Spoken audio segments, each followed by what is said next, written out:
Just give me 1 second, you guys. I'm getting everything set up for tonight.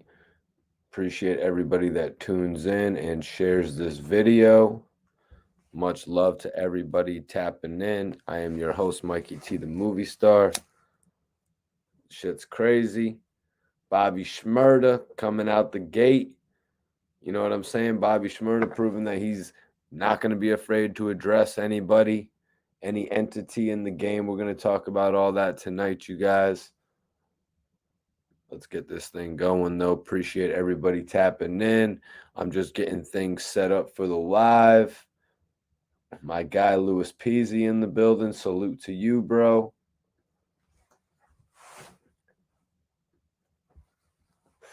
Just getting everything set up computer-wise. Got to get my links out to my co-host. You know how that goes. Everybody go ahead, share this video. We're going to get things started.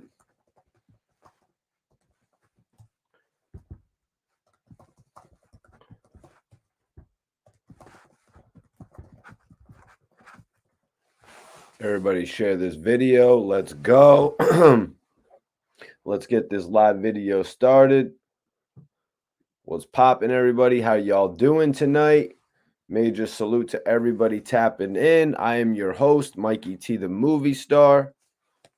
Major salute to everybody in here. Let me know what cities are tapping in. As you all know, I am representing Connecticut. That's right, baby. CT, right on the border of Rhode Island. New England boy right here. Major salute to everybody on the tap-in. We got some topics to go over tonight. Wack 100's words have got him in a little bit of a pickle. They've got him in a little bit of a situation, everybody. And that's what we're going to be talking about tonight, because a couple major figures in the industry, Taxstone Mysonne, have actually spoken out. They've actually spoken out against Wack 100, and we're going to go over all of it tonight. On the way in, hit that like button, share this video. Major salute to Brownsville on the tap in. That's right, Trappa G in the building. We've got Hulk Strong, California is in here. Major salute to California. Major salute to California.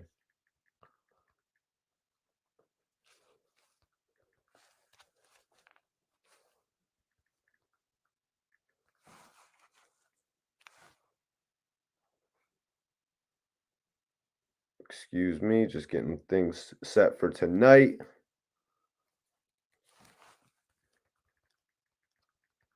Be sure to hit that link and be sure to hit that subscribe button if you're not subscribed yet. And be sure to share this video with all of your friends as well. You know, Facebook, Twitter, Instagram. Share the video, you guys. I definitely appreciate everybody that does that, man. And you know what I mean? It helps this shit grow. It helps this brand build. Paterson, New Jersey is in the building. Major salute. Major salute. Respect to Paterson, New Jersey. Respect to all of Jersey, man. Schizo, that's my moderator right there. Appreciate the moderators that tap in. We're about to get things going tonight. We have a few different topics to address. I hope y'all are ready for a great live tonight. You already know who I am. I'm Mikey T, the movie star. I am your host, Mikey T, the kid you'd rather be. Mikey T, the man in charge. I'm telling you, we are going to get this thing going tonight. Just hit that like button and share this video. Everybody out there, I definitely appreciate you. If you want to follow me on Instagram, the link is in my bio right now. And I will follow everybody back that follows me in regard to this video.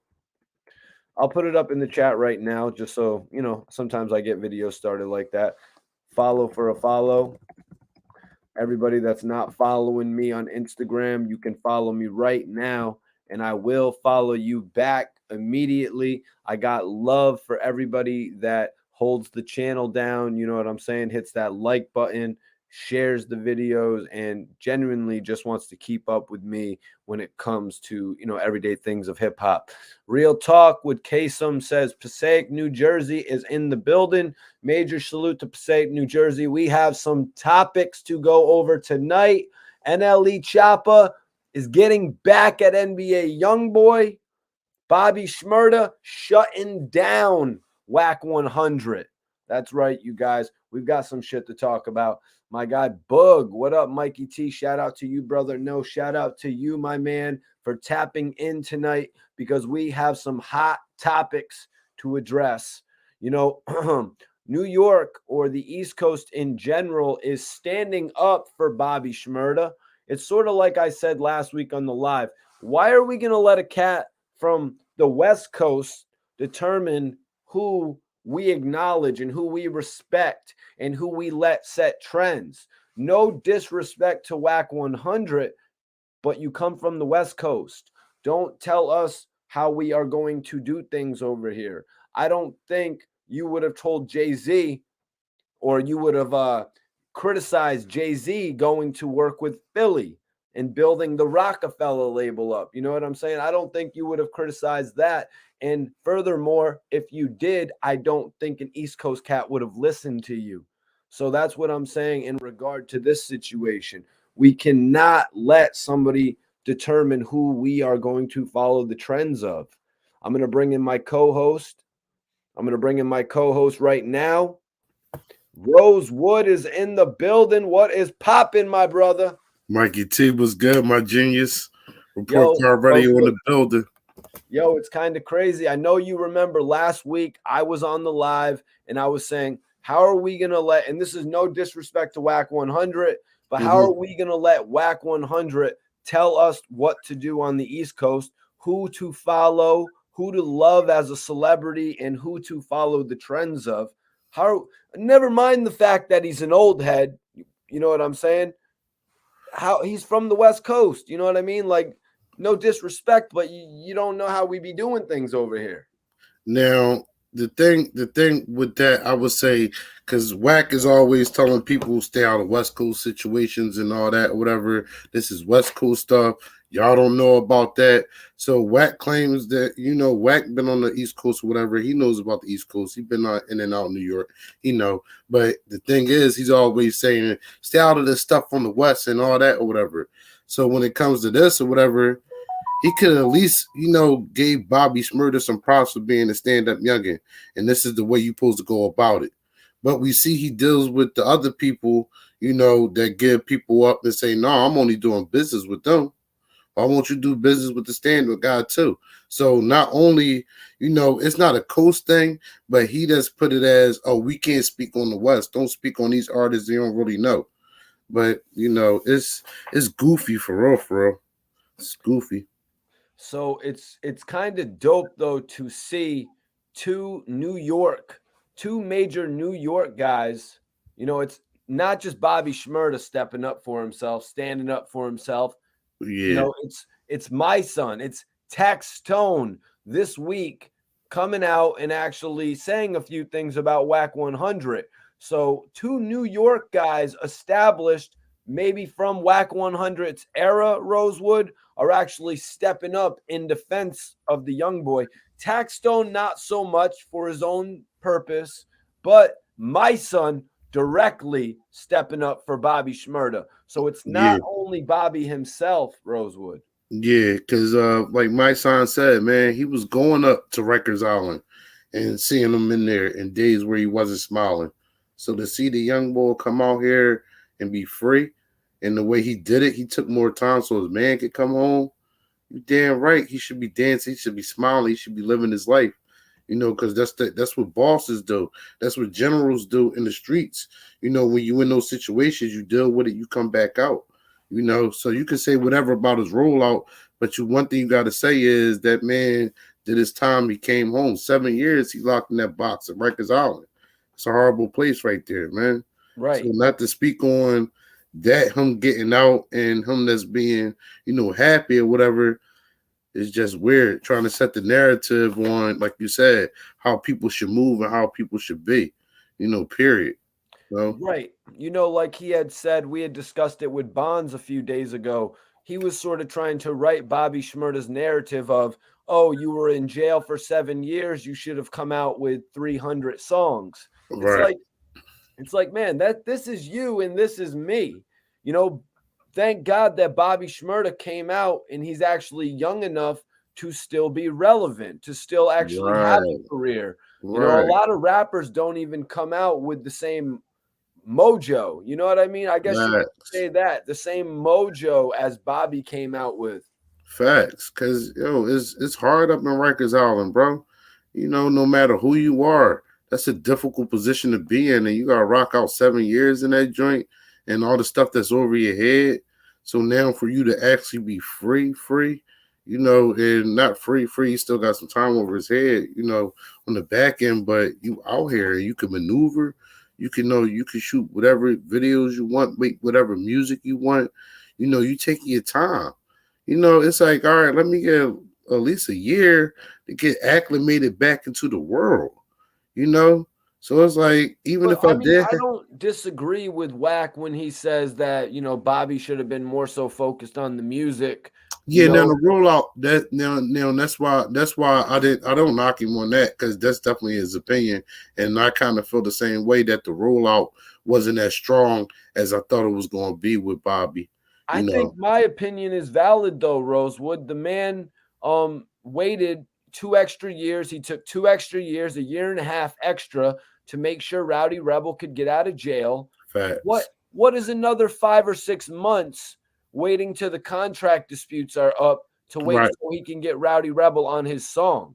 Because right, everybody out there says it, Rosewood. Oh, it's all about Bobby Shmurda and it's about Quavo. Well, Bobby Shmurda wants it to be about Rowdy Rebel as well. He doesn't yeah. want Rowdy Rebel to get left behind, Rosewood. Facts. He's setting the he's setting the stage. He's setting the stage on almost the blueprint how they did before. He dropped his banger Rowdy, come with his joints, but now they're known. So it's like, all right, I'm gonna, set the path. I'm gonna blaze the path.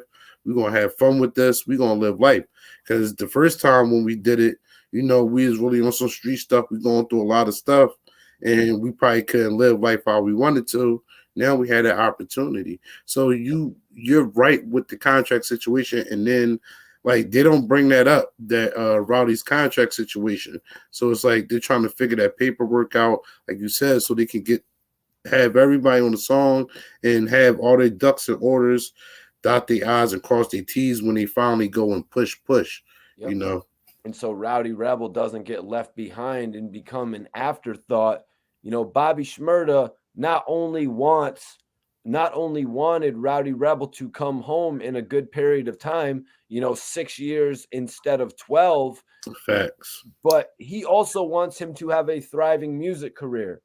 facts, because he got the potential. Well, Right. he showed you. He showed you that he can do it.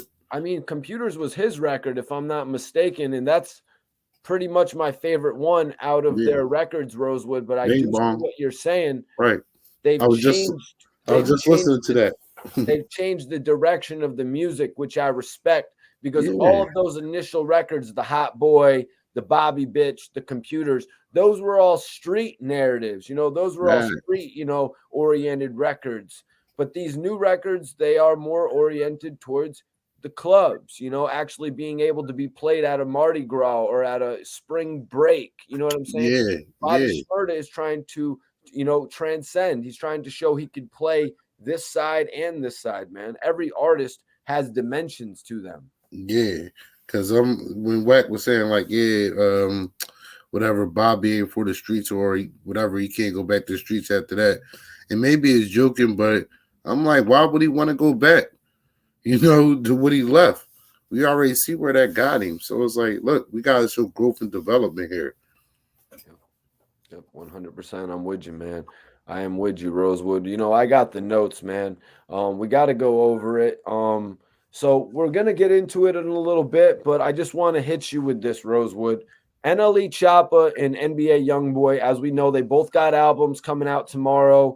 We're gonna go over NBA YoungBoy's track listing, but NBA YoungBoy releases the song "Know Like I Know." Mm-hmm. And within a day and a half, Nle Choppa got What You Don't Know.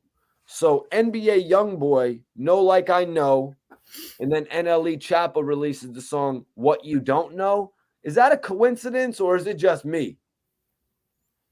Uh, With them, it could be. I think it's on purpose with them. Whatever they doing is on purpose. You know.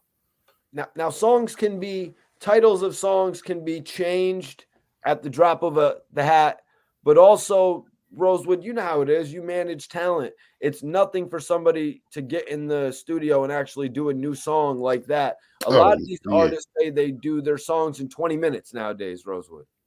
Yeah, I can believe it. Some artists might record longer than others, but at the same, for real, it's really going to be one straightforward process. And if you already been doing it, your style and all that, you cool, you locked in. Yeah, you know your style, you know how you like to rap, you catch the beat, and then what? It's pretty much, they get in there and they do their thing for a couple minutes. These tracks, Rosewood, they're 2.5 to 3 minutes long. Are they banging them out in 3 to 4 minutes, or is it 20 minutes with multiple takes in your vision? What It's you think? you gonna have a couple takes or whatever because you want to be professional with it. Some people that are gifted can do it. The one take. And shout out to Razor because that's all he do. He gets upset if he can't, do one take. So he gets it out the way. One take, emphasize, ad lib, song done. For real, for real. So like 30 minutes, no longer than an hour though. Can knock it out in an hour and it sound perfect. So let's get into this a little bit. Let's get into a little bit of what drew Bobby Shmurda out, Rosewood. Wack 100 went on Clubhouse. He was saying things like, I think he messed up. I think he effed up. He should have dropped when he got out. It's a lot of people are going to come out there with their opinions. Do you think Wack 100 putting his opinion out there, saying that he thinks he effed up and that he should have dropped when he got out, do you think that sort of hurts his chances of having a relationship with Shmurda right off bat? Well, it's like everything in one. Him saying that and then him clowning with him and Gilly and all that. But that's Wack opinion. Wack been in the industry, so he understand. But at the same time, we don't know what Bobby and the workings are going on, what business moves they're trying to make. So we don't know what they're trying to, how they're really trying to roll things out. We don't know. Yeah, you're right. It's his opinion. And honestly, opinion is something you can't really hate on someone for. I think it's some of the further comments that he went on to make, referring to Bobby's dancing as twerking, shit like that. I mean, Kofi Kingston, they call what he does twerking as well. Why do so many men who do a little bit of dancing, if it's in a video or if it's in front of a live crowd, why do they get hit with the term twerking, Rosewood? I mean, with Bobby Shmurda, he having fun with it, gaining publicity with it at the same time. So whatever he feel like doing, he gonna do. For real, man. He ain't caring. He ain't worrying about none of that. People gonna say what they gonna say at the end of the day. So it is what it is. Yeah, You and can't let's be stop that. real. Let's be real, Rosewood. Nobody else is doing that shit, man. Eric, what Hmm. is Rosewood? Just be real. Are these rappers, especially the ones who just get out of jail, um, are they too scared to dance like that? I mean, I even noticed Quavo in the music video Shmoney. He was doing his little bit of dancing, but I could tell when he saw Bobby dancing like that, he laughed. You know what I mean? He laughed and he was excited for him, and he was like, damn, that's so Hmm. cool that he could do that. So why don't the other rappers want to dance like Bobby is, man? I In your mean, perspective. shout out Kodak Black because he be doing his one too, you know. So it just depends on the artist. Like, some of the older artists are hard up, but he comes from a younger generation at the same time. They're looking at they come up in the snap era, watching Soldier Boy rap and dance at the same time and all that. So, it's nothing new for hip hop to rap and dance. It is what it is. Whoa, For real, whoa, for whoa, real. whoa, whoa, whoa, whoa, whoa, hold up. Bobby Shmurda dances a whole lot better than Soldier Boy. Soldier Boy wasn't really dancing to me. Well, he had choreography. He's going like this. wasn't he? They had choreography. No, they had more steps than that. That was just one move of the choreography. That was just You one know, move. yeah, that's the move that everybody did. You know, very. That's what I said. That time frame or whatever, you gotta think they young, so they not thinking like that. And at the same time, he having a ball. He having a ball, Right. and you You could know, say, oh, Mikey T, you're just trying to jump on the wave. You're just trying to jump on the bandwagon. But Bobby Shmurda makes me want to dance too. I ain't gonna lie. You know what I yeah, mean? Like yeah, Soldier Boy didn't make me want to dance. yeah. Maybe I I was a but little bit yeah, too into the 50 Cent Get Rich or Die Trying, Beanie Siegel type fade, DMX though. yeah, because that was at that time. But I'm speaking on like how Bobby and them they growing up on that. So now when it's their turn, it's the same way they're going to incorporate that. Plus, it's like, look, I'm not going to do all the shooting and stuff and be like that. I'm showing you a different side of me. Like I'm, showing growth and development in my life. I'm that artist where I could do that. Like you said, a lot of artists can't do that because it'll take a hit to their image or whatever like that, their ego, whatever it may be. When the people start getting at them, but Bobby is saying, "Look, no, I can do that. Y'all know my track record, so I don't know what y'all talk about here. I'm just living my life." So Wack asked, do people dance like that?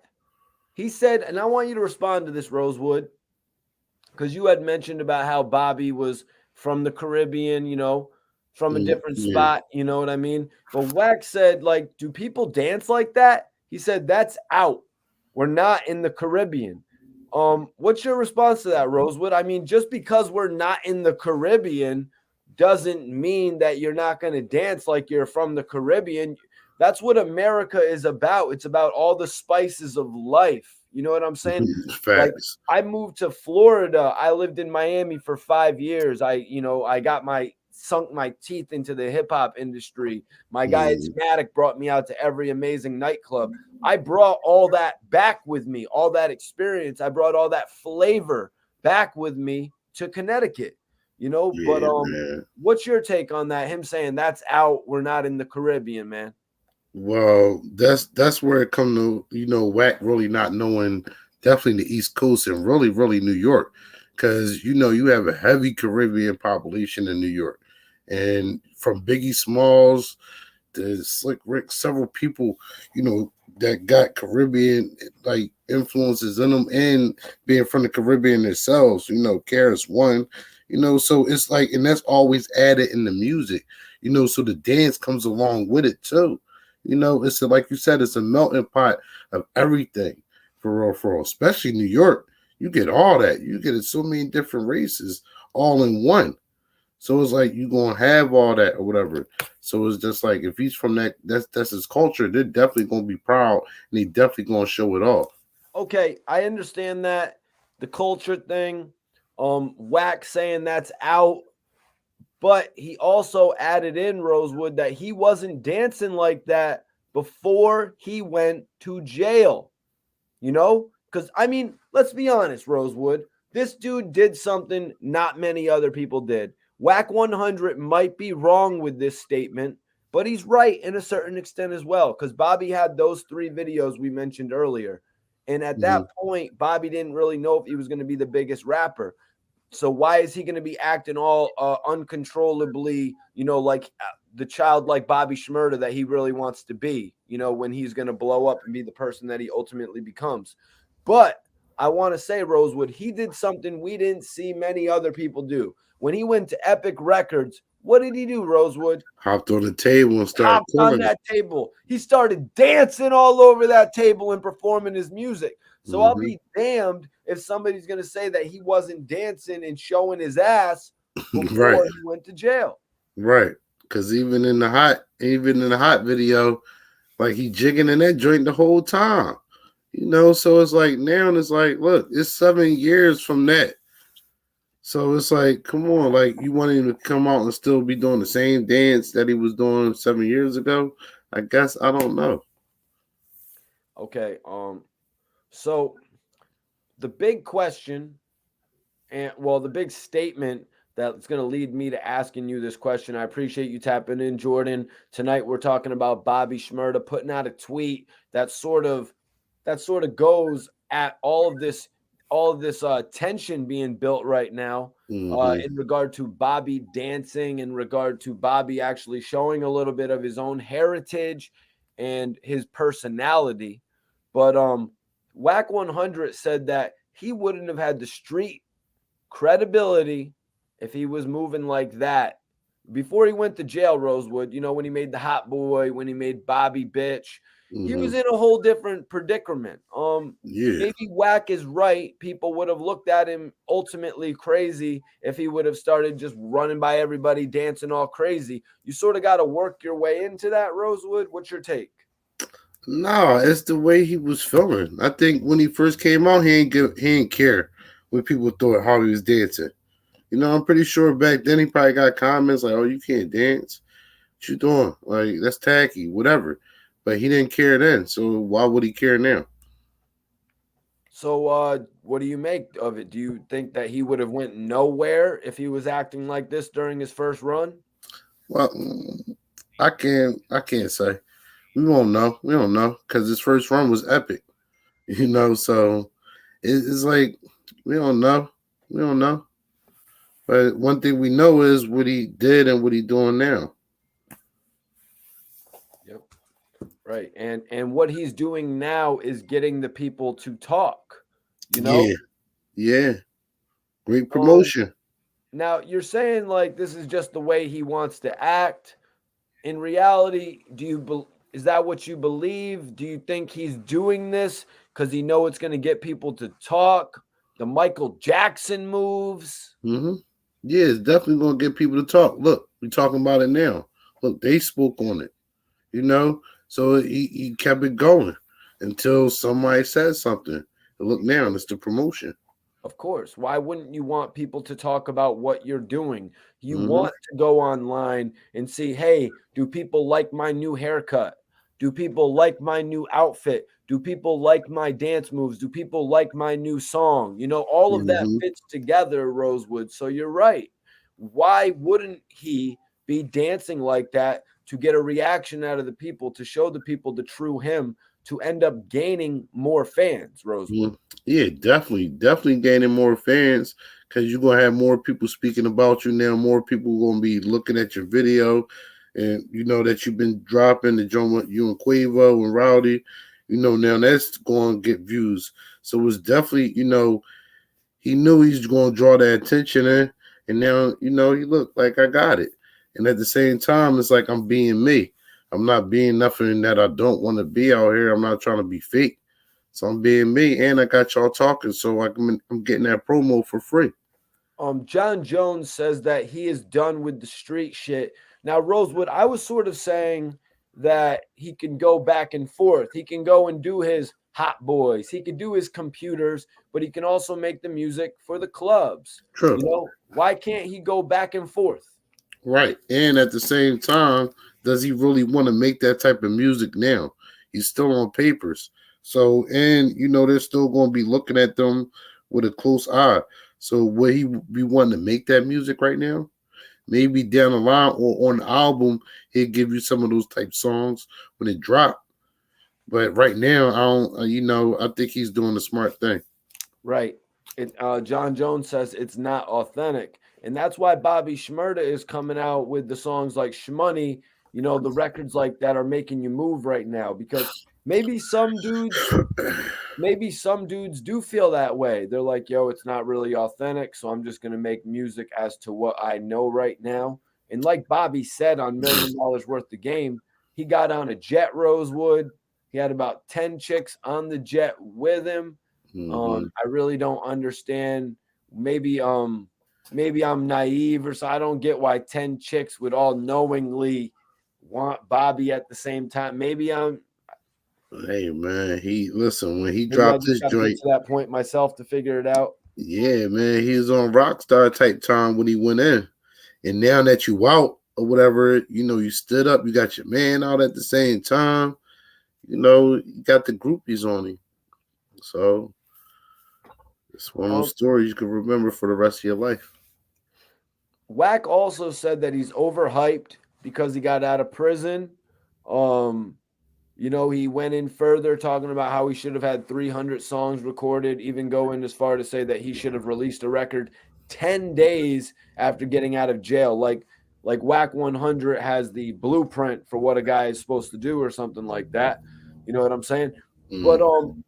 what do you think all this shit boiling up, like, do you feel like it gets to Bobby Shmurda, even though, you know what I mean, he's obviously got money, he's obviously got all the attention, but do you think this shit like really be getting to him about everyone mocking his dancing and mocking his label decisions and his record choices?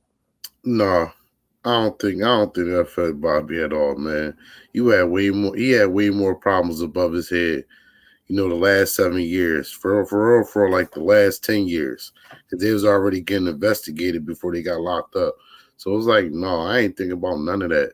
I just did this 7 years in Rikers Island. On a RICO, indictment, whatever that had to fight. My whole gang got booked. Stood sturdy, did what I had to do, came home. Now I'm here. Come on. Like, what else y'all want? You know, I think all of this shit is boiling up right now, and I don't want to say it's just necessarily Whack 100 that is getting to Bobby Shmurda. I think it's more than that. You know what I mean? I think there's a lot of people commenting. There's comedians. There's probably memes and shit going on right now at comedy clubs that we don't even know about. Mm-hmm. Rosewood. That's just going to Mm-hmm. be popping up. You know, but that's what happens when you get to a Yeah. level of celebrity. You know, you Facts. are the butt of jokes at certain Fact, points. facts. Listen, look at all the celebrities that they mock on Saturday Night Live every Right. weekend. It So, happened to Diddy with his whole, you know, that making the band, some shit that he took extremely serious. And then Chappelle mocked it on a skit on his show on Comedy Central. but that's part that, but that's how you know you're something. Because it's like if you make it to Saturday Night Live or even Chappelle show back then, you had to be an A-list celebrity for them to even be mocking you or making a skit about you. So Bobby Shmurda took to his Twitter. He took to his Twitter and he let everybody know what his plans are for the future. Bobby was very blunt. He said, y'all do know that no matter what anyone says, I'm going to live my life the way that I want. Hashtag Shmurda. Bobby Shmurda keeping it simple. No matter what anybody says, whether it's a hip hop influencer, whether it is a hip hop artist, you know, one of his peers, whether it Mm-hmm. is whether it is a CEO of a label probably trying to tell him how he should release his music. Bobby's already at the point where he's made it past any dreams of what he really could have had for himself. I think, you know, the kid went and recorded Hot Boy in the studio for $20, and it's ended up Mm-hmm. making him 20 million. Rosewood, you don't Mm-hmm. see shit like that every day. Right. And that's the stuff that we supposed to, bring up so we can spread to the other young bulls on, listen, man, this how you can do it. You can come up like this, man. And you can stand tall even if you're in the streets while you're doing your music. It might look real bleak to you at the time if you gotta do that time. But there's no like, all right, if I got a banger, I go in, I can come out and I still can keep it pushing. So for them to be for people to give him a hard time after he come out is just real weird. And then they support the guys, that come out by telling and do business with them. I don't understand. I really don't understand that. Well, you know, man, if you want to talk about a bad way to do business, how about Whack 100's accomplice 6ix9ine coming out dropping a number one song with Nicki Minaj and then not even being able to tour the record? The man couldn't tour the record. He couldn't profit off of a number one Billboard charting record. And now he wants to offer advice to Bobby Shmurda about how to jumpstart his career out of his incarceration. I'm sorry, I remember the facts, man. Sometimes history will work against you, Rosewood. No, I mean that's what it is. We all seen the interview. We seen the interview. we heard everything. We heard the stuff on Clubhouse of people coming at him about it, and he's like, "Oh no, we just doing business." I see where he came from, where he came from. So like, why wouldn't you have that same energy but positive for somebody young like Bobby coming So out and doing their thing? so let's get into one of the OGs from New York, one of the locked up OGs from New York, Taxstone, who Free actually made Taxstone. some, yeah, that's right. Taxstone made some comments on Wack 100 that were posted by academics, and we're going to go over those now. Speaking of Wack 100 wanting to associate himself with known snitches, Taxstone has insinuated, well, he said flat out on his Twitter, he said, I know Wack and Troy are going to drop an album. Wack 100, Troy Ave. Troy Ave pretty much looked at as the number 2 snitch in the hip hop community after last year, or maybe it was 2 years ago. It might have been 2020, when he actually openly admitted on his album that if it was his fam against him serving life, if it was like him serving life and not seeing his family, he was going to take the stand. This guy Mm-hmm. actually said on record that he was going to take the stand. Troy Ave has been having a little bit of everybody share this video. Let's get it up to 200 people. We got 190 Mm-hmm. people in here right now. Share this video, In that everybody. video. But Rosewood, Troy Ave kind of took a hit after the whole incident that happened at the nightclub. Do you think Wack 100 could jumpstart his career a little bit? Nah, and I only not even just the stuff at Irving Plaza and all that, the court stuff. Yeah, all that together, it's just too much. I don't, Troy Ave in a bad situation, for real. And I don't think, Wack. I don't see what he can do, to really get Troy Ave's career going. Because Troy Ave can put out some good music, and a lot of people are still just not going to listen to it. Just on how they feel about him and the whole situation. Yep. Yep, I do remember. I don't know if you have any stories that you know about Troy Ave actually coming out to Philly, in particular Rosewood, but he had come out to Connecticut a few times, and the first time he came out here, he actually did some numbers. He opened a nightclub successfully. I think he was the first performance, but he came out again, like he continued touring once again, and Rosewood, he drew crickets, man. He had like 25 people in there. Mm, Do you remember Troy Ave coming out to Philly ever? He did quite a no, bit of touring. no. See, Philly a hard spot. You gotta be really popping, man. Because if you come to Philly and you just all right, or you bringing them 25 people, even though it's gonna look weird. So no, I never heard of a Troy Ave show in Philadelphia. Really. Benny the Butcher has actually been an artist that is frequent in Yeah, Philly. yeah. It's a lot of artists that frequent Philly, especially at the TLA. That's where every artist go. Any artist you can really think of is going to the TLA and performing. But I never heard. Maybe Troy Ave might have been at the TLA, but if I see him up on the marquee, I'm not happy to get that ticket. So Rosewood, what was it that made Taxstone pop out of nowhere and start going at Wack? I mean, we are gonna get into Mysonne, who had some shit to say about Wack 100 just recently, which is a little bit unexpected, but it's dope to see New York standing together. Why do you think that Taxstone has taken some steps in this direction? I know you did mention to me off the air the whole Meek Mill interview from the past. Yeah, and that's because Wack put a comment under Taxstone picture saying, we see you West up. And Taxstone like, yo, what that mean? Like, what are you talking about? Who are you even talking to? So it started.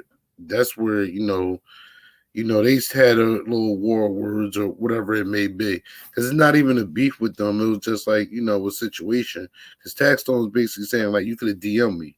A disagreement because of what had happened between the game and Meek Mill that got Yeah. pretty serious, it seemed. Yeah, because Taxstone was saying like the Bulls that let you shoot the video in New York, that's corny. Like why you ain't go down to Philly and shoot the video? You went down there, said you got the cheesesteak or whatever. You should have shot the video down there too. but you ain't do that, and that's what Taxstone was saying, and Wack didn't like that. Yeah, Yes. yeah, man. That's crazy because I do remember that whole incident where Game was going at Meek Mill. It was kind of Mhm. like it was kind of like unwarranted almost as why the Game was going at Meek. I think it had something to do with Nicki. Uh, I think Meek was going through his trials and tribulations with her, their relationship, I guess, and she was just being thrown in. I don't really, I don't really know how the Game and Meek Jones started. I know it was the same time, like around Drake and Meek. It was just people coming at Meek at It that was time. some petty ass shit because the Game and Meek had actually worked together in the past, Yeah, right, you right. know. That's true. And now I do believe they're cool again. Don't know if they're gonna be cool as they once were, but what do you think it was that made Taxstone pop out with all these damn tweets saying God chose Wacko 100 over Betty White? Come on now, how you take Leon and leave Wack? That's just crazy. Rest in peace. Rest in peace, man. Cause I mean, it's taxed on, you know, definitely repping for New York. Shout out to the whole NYC, man. Shout out my brothers Bonds, man. Salute to Southside, Bonds. man. Southside Jamaica Queens, man. So, he definitely repping for New York, and he looking at it like, this is somebody that already was, saying that, like, yo, you be speaking on stuff the wrong way, or whatever. Text don't feel about what. But he throwing his opinion in at the same time, like. But he gonna talk slick because that's him. Well, That's all. Rosewood, I don't think this has anything to do with Bobby Shmurda. So it's like, yo, people are just coming at Whack 100 from all different angles right now. And I Mhm. expect Master P may say something in the next few days.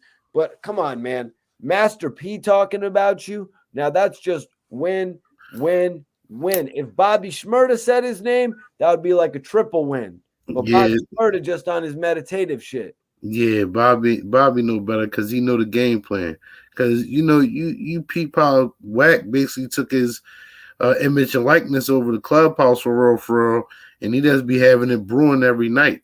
So he's going to always spice it up to get more people saying his name and talking for real. I think Lonzo said it earlier, like, yeah, look at Wack Network now or whatever, how he maneuvered into this lane with people even talking about him.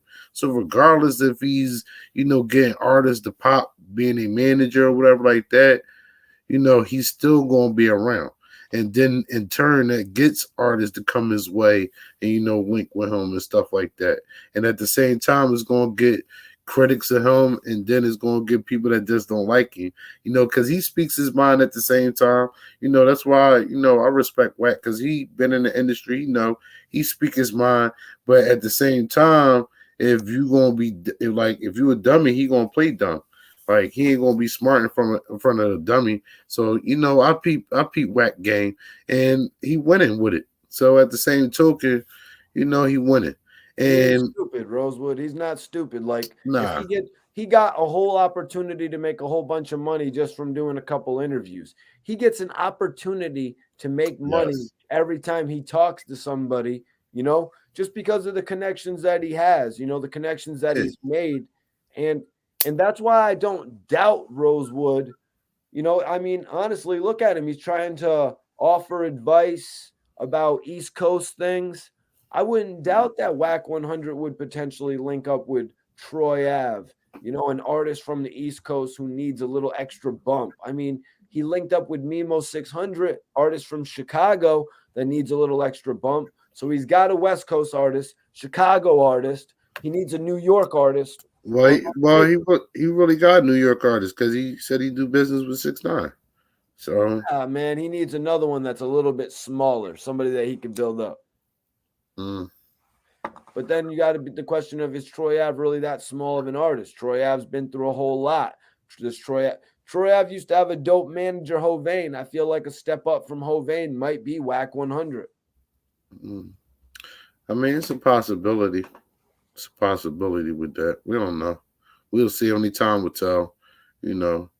Wack definitely doing this thing and keeping his name out there. Like I said, his image and likeness on Clubhouse, he got that joint popping. So Yeah, now the it's only question. becoming a staple in hip hop now.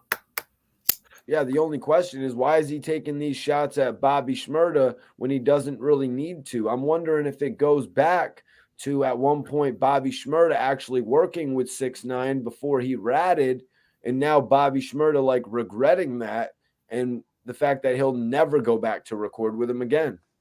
It's a possibility of that, but I just think it was Wack speaking his mind, and just talking shit at the same time. It is what it is. Like I said, he's gonna get whatever his platform is. He's gonna get that popping. So if he got to speak his mind and talk shit for people to come on and say their opinions or whatever and get people riled up, then he's gonna do that. Yeah, but I mean, Rosewood, we went over some of the things that he said, and some of it was cool, some of it's perspective, but other of it is just like hate, man. Other of it is like, yo, well, Yeah, I this was ain't saying the that. Caribbean. That shit's out. You know what I mean? Like, what? No. Hell no, Right. that's not out. It That's a was, different part of his character that not everybody else in the game is like. yeah, that's true. And he, like I said earlier, he's saying like, all right, it's a lot of artists that ain't going to dance. They a little too cool or too hard, whatever it may be. But me, my street credibility is solid. Ain't no smut on my name when it comes to my prison time or none of that. It's all stand up stuff. So, me dancing, that's me. I Right. do what I want. So Jordan says that the game and Meek had an incident at a club in 2016. Meek's first time in LA when he got off house arrest. I don't remember that actually. Rosewood, any recollection of that? Nah, I ain't I sure. I I'll have do to do my remember homework. one time Little Dirk actually went and checked the game in the club though when there was speculation that It was something. No, Jordan, you right. It was something where was something in the club when Meek got off house arrest. You right. It was some type of little, probably misunderstanding, some dumb shit. I think Salute the my G. Gator Boy, what's good, Rosewood? What's good, Mikey T? I'm just checking in, but Wack 100 is just being Wack. And yes, Wack is starting to be a major player in the Yeah, game. Yeah, yeah. which is why, we'll probably be on here in a couple more nights talking about what's going on with Wack 100 and Master P. If Master Right. P gives him the dignity of a response. We've seen Facts. Wack 100 go at it now with Suge Knight. You know what I mean? Wack Mm-hmm. 100 has really upped his personality in the hip hop game. Mm-hmm. And like I said, he's using Clubhouse. That's his platform, and he's expanding light on that or whatever. So best believe he's getting other business deals and people coming to network and brand with him at the same time. So he's definitely becoming a major player in the game. I salute you for that. Now I need everybody in here. We got 170 people in here. I need y'all to hit that like button right now. I like, man. We're about to get into my son's response to Wack 100. So I need y'all to hit that like button and share this video. Let's keep going. Let's get these numbers up. My son had some shit to say. Go. I have the full quote right here. But Rosewood, what do you make of someone closer or right around Wack 100's age demographic, coming to Bobby Shmurda's aid in this situation? Well, the first thing like I said earlier, my son going up to Rikers Island, my son being locked up himself, and really supporting Bobby Shmurda through his whole jail time. People really want to see you fail sometimes or come out bad and don't do nothing so they really can talk about you. But this man got a smile on his face, and that's what my son is saying. Like, yo, he out here smiling, he out here dancing. There's nothing wrong with that. He's celebrating life. We know where he that's came from. So my son not only that's looking at it that his situation, plus this one of the young homies from NY, plus one of the young homies that's in the industry and trying to get his footing back in the game so he can, make his music. And that's why he's like, yo, everybody support Bobby. Even if you don't listen to it, just get one song, whatever. Because Wacky was saying like, oh yeah, he gonna go double wood and all that. That's really Right, just that as corny. well. It's corny. You know damn well that man isn't going to go double wood. Somebody had asked about the sales a little bit earlier in the chat, and Mm-hmm. Bobby Shmurda's sales all jumped up. I think he sold about. I'm not sure the exact number, but I know his EP went gold. His singles went platinum. Bobby bitch Mm-hmm. and all that. So Mm-hmm. Bobby moved some units. So for Wack to just suggest that he's going to go double plastic, that kind of, or double wood, that just kind Mm-hmm. of shows even more hate to me right there. It's like, what did It's you kind of say? disrespectful though. It's kind of disrespectful Yeah, because it's like he can make hits and all that, and it's just because I now like I said I respect his opinion on the rollout, but he gonna go double wood. We don't know, but don't even put that energy out there. How about like, look, I'm waiting to see what he do. Hope the young brother do good or whatever. I don't know if he's gonna do that good, but I'm hoping he do great. Something like that. Don't give backhanded compliments for real, for real. but yeah, so my son had quite a bit to say. We're gonna break this down. My son Salute to said, my side, man. share this video, everyone. He said, how is this grown 40-plus-year-old man Mm-hmm. hating on the solid young dudes who served his time? He took Right, extra time so that his right. man could come home. He did his time like a man and didn't tell on nobody, and he dealt with the consequences of his actions. And he came home and he's living solid. That was the first part of the quote right there. Mm-hmm. Um, but yeah, 40-plus-year-old man, you know what I mean, taking his time. Uh, I guess there's a lot of 40-plus-year-old dudes on Clubhouse nowadays, Rosewood. Oh yeah, it's a lot. What? It's a lot of the old heads on there. You get a lot of them on there. Yeah, and they're all giving their perspective on there. You know what I Mm-hmm. mean? They're all there trying to ask questions or whatever they're doing on there. But you know, my son is just taking offense to the fact that he's hating on a solid young dude who has served his own time, took extra time. Right. That's like really unheard of. And when I look at it, listen to what my son was saying. It took me back to Pac. He was like, all y'all old niggas trying to advance is all over. That's taking like a man. Like, but now we not hating on your advance in the game or whatever like that. But it's like, yo, don't tear the young boys down. You supposed to support them, especially the sturdy ones, the stand up sturdy young boys that's really out here, handling their situation and then still coming back out in the industry because the industry is so hard. You gotta give all your life to the industry. He just gave all his life to the prison system. Now he's coming out. Let that man do him for real, for real. So my son saying that, like, yo, you supposed to be a little better than that because you an OG for real, for real. You're an old head. So you supposed to really be kicking game at the end of the day and really putting out positive energy for the up and coming artists. So my son continued, he's living solid, doing the right thing and enjoying his life. He did Mm-hmm. all the gangster shit. He showed everyone he was gangster when he stood up and dealt with his own crime and dealt with his own time. And he actually took more time so his man could come home. He showed he was gangster.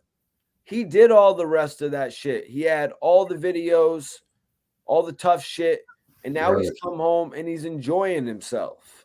right, What do you make of that portion right there? You know, he's done the tough guy shit with those videos that we spoke on before, right, but right. he's also took that time, he took that time, he didn't snitch on nobody.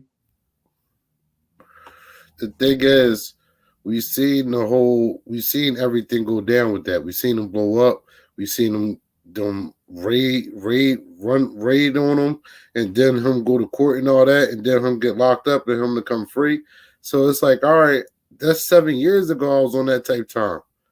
Of course, I'm not going to be on that type time right now. I'm trying to really live life to the fullest, man. I just gave Rikers Island 7 years of my life, for real, for real. whatever prison he's in. It's like me and my man, and I think they still got homies that's still doing time.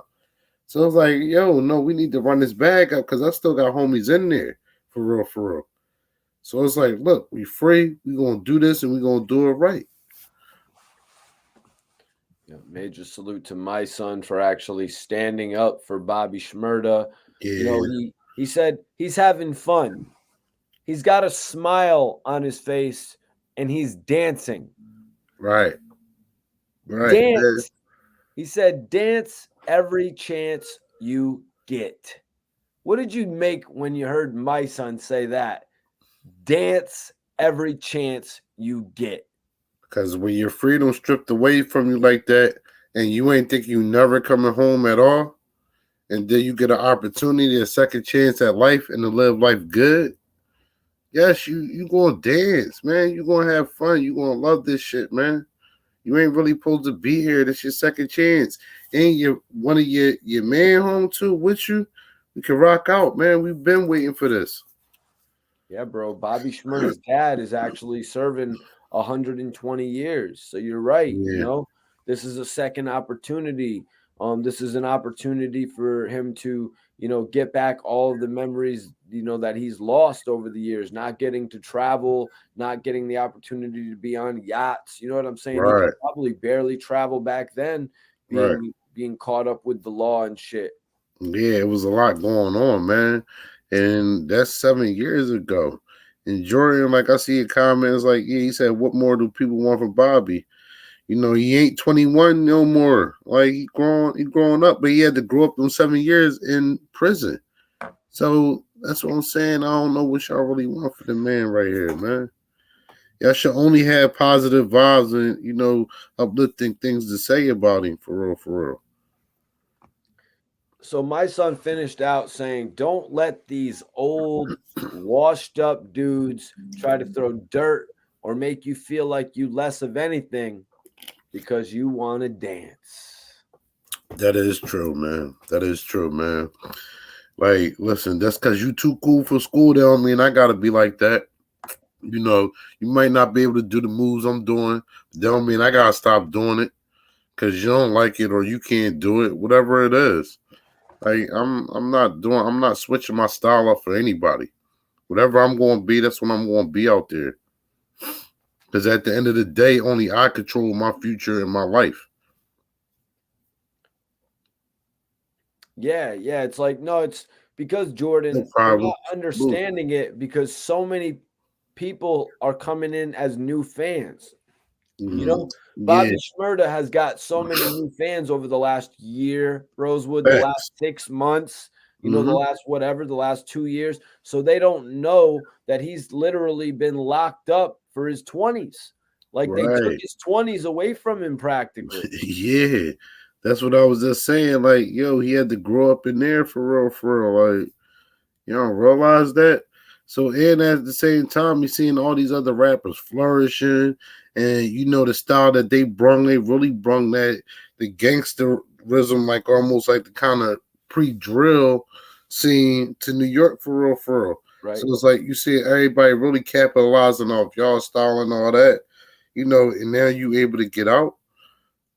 I don't know what else they want from me, man. I don't.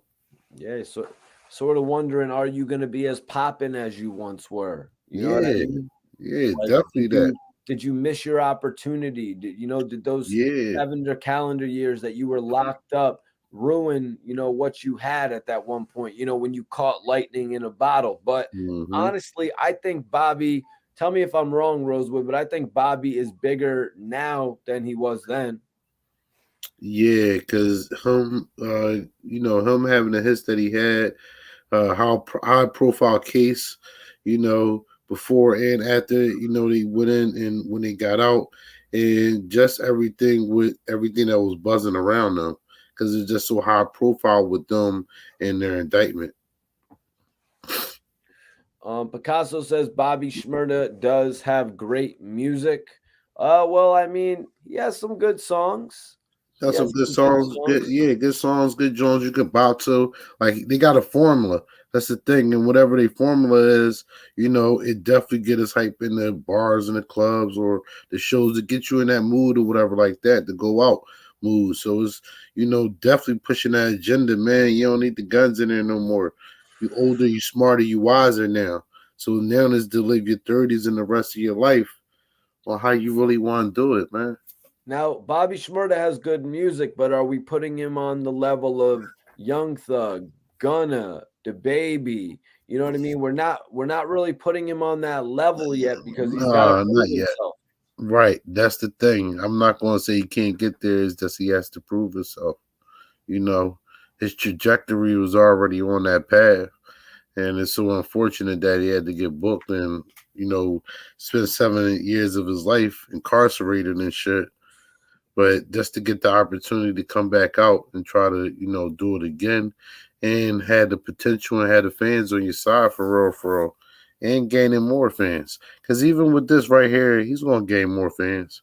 Like I said, the videos are going to shoot up, the views on the videos are going to shoot up, the streams are going to shoot up, or whatever. So that's why I say he don't care. Y'all can say what y'all want. We know what we doing over here, and we know how we going to get this bag. And at the same time, I said they're gonna have fun with it. They spent 7 years up in Rikers and all that. So Yo, it's like you're gonna be out here living life to the fullest, and that's why I like Wack not bringing that up at all. We know that he was booked in one of the toughest prison systems out here, and he made it through that. You gotta get a youngin some credit for that, man. Bobby was actually locked up in the Clinton Clinton, Correctional okay, Facility. still, Yeah, in he 2017, Bobby was actually moved to the Clinton Correctional Facility. I think he was somewhere called the Tomb before that, unless that's what they call the Tomb. No, that's Grew the up in the jail. I strip think house. that's Brooklyn houses, right, Bonds? That's in Brooklyn, the Tombs, that downtown. Yo, Bonds, you with us? I can't hear you. Okay. Bonds is not with us just yet. We hear you though, bro. But the Tombs, no, that's a prison. I don't know if it's in Brooklyn or down in Manhattan, but it's a jail in New York. It's in the city though. So he's in the Tombs, and then he went to Clinton Max because I think that's a Max jail right there. So either or, it's that whole system is crazy, bro. Yeah, it just sucks that he got locked up for 7 years for a bunch of charges that I don't really even think the general public understood. I don't really know what No. the hell he was locked up for. It was the gang indictment. They put a gang indictment on him, and they basically ran down on him, raided their shit and all that or whatever. But they was basically saying they was been harassing them for real, for real. Like they might have whatever they used to get the indictment might have kind of been false information, or they might have got it in some unfair ways for real, for real.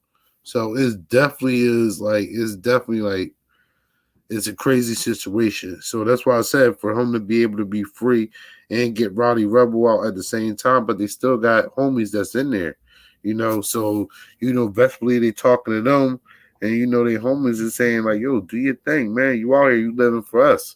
And God willing, when we get free, we can be y'all be super up, and then everybody be rich.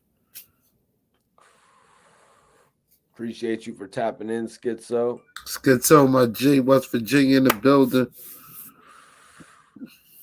Picasso said, Wack just be trolling on every damn body. Like he put Yeah. in a lot of work in the hood, not what his OG, that's from his block, told us in the clubhouse. All he was doing was driving for the homies. You know how those guys are that be driving for the homies, man. I've met a couple of those guys, Rosewood. Like I used to work with this one guy out of Queens, and he really was a guy that would like drive for the homies and shit like that. You got a couple of those guys, Rosewood. Rosewood, were you one of the guys who would drive all the homies around back in the day? Mm-mm. No. No. Did you know a guy like that? No. In Philly, No, in Philly, we ain't it's like usually one in every crew. it's like all right, like shout out to my brother Kel Free in the city up from VA. We always used to rock because he had the car. So, we used to rock out no matter if we going to shows, up to college parties, or, we in the city going to events or whatever. So we just hopping in his car, we out for real, because he had the will. So he ain't had no other choice back then. No, I feel you. I think it was actually Suge who called him out about being the driver. Yeah, Suge saying this his thing. But I ain't know, but they say he used to drive trucks and stuff like that. So, I mean, he a businessman at the end of the day. And like I said, I respect Wack for maneuvering in the industry.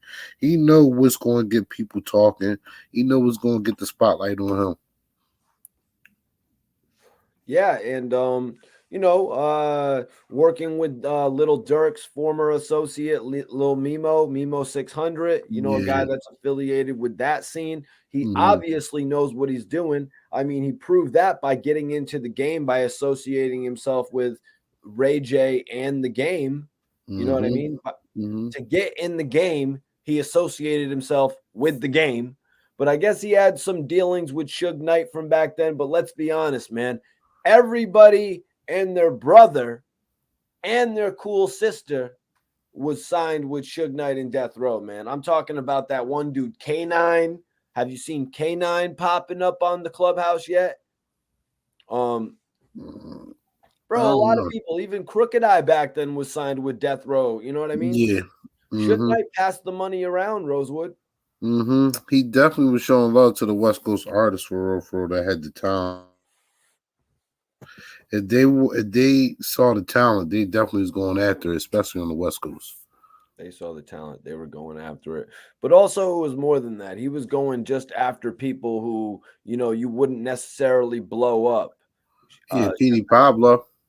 Well, Petey Pablo, respectfully, Petey Pablo had already blown up Rosewood, and Suge was kind of I don't want to say Suge was using him for clout, but they did appear on a XXL or a magazine cover together. Right.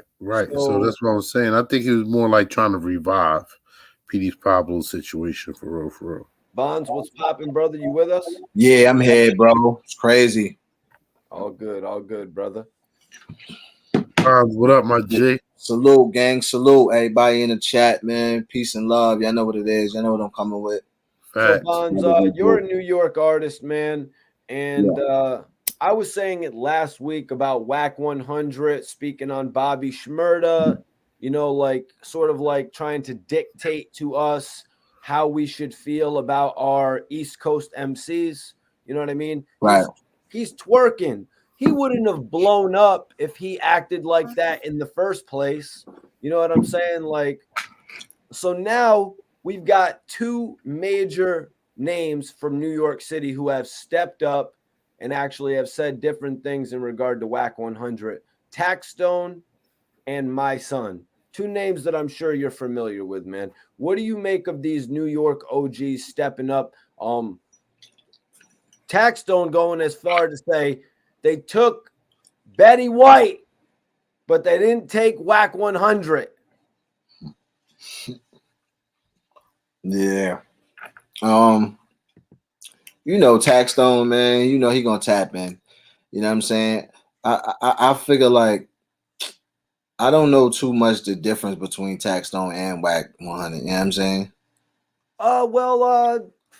Wack hasn't really got the media set up at this point like Tax did. I think he riding everybody else media joint. Like he don't even got to do his own. Right. Have to worry about, putting the show together and doing this and doing that. He don't got to do none of that. He just hop on Clubhouse. Now, I don't know that Taxstone had artists and shit like that, but Wack has been more associated with having artists. Yeah, true.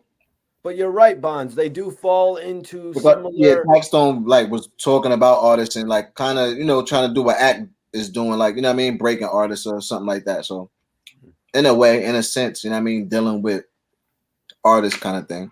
It is 100% relative. I mean, Academics was the one who posted the comments from Taxstone to give them their maximum exposure, right? Right.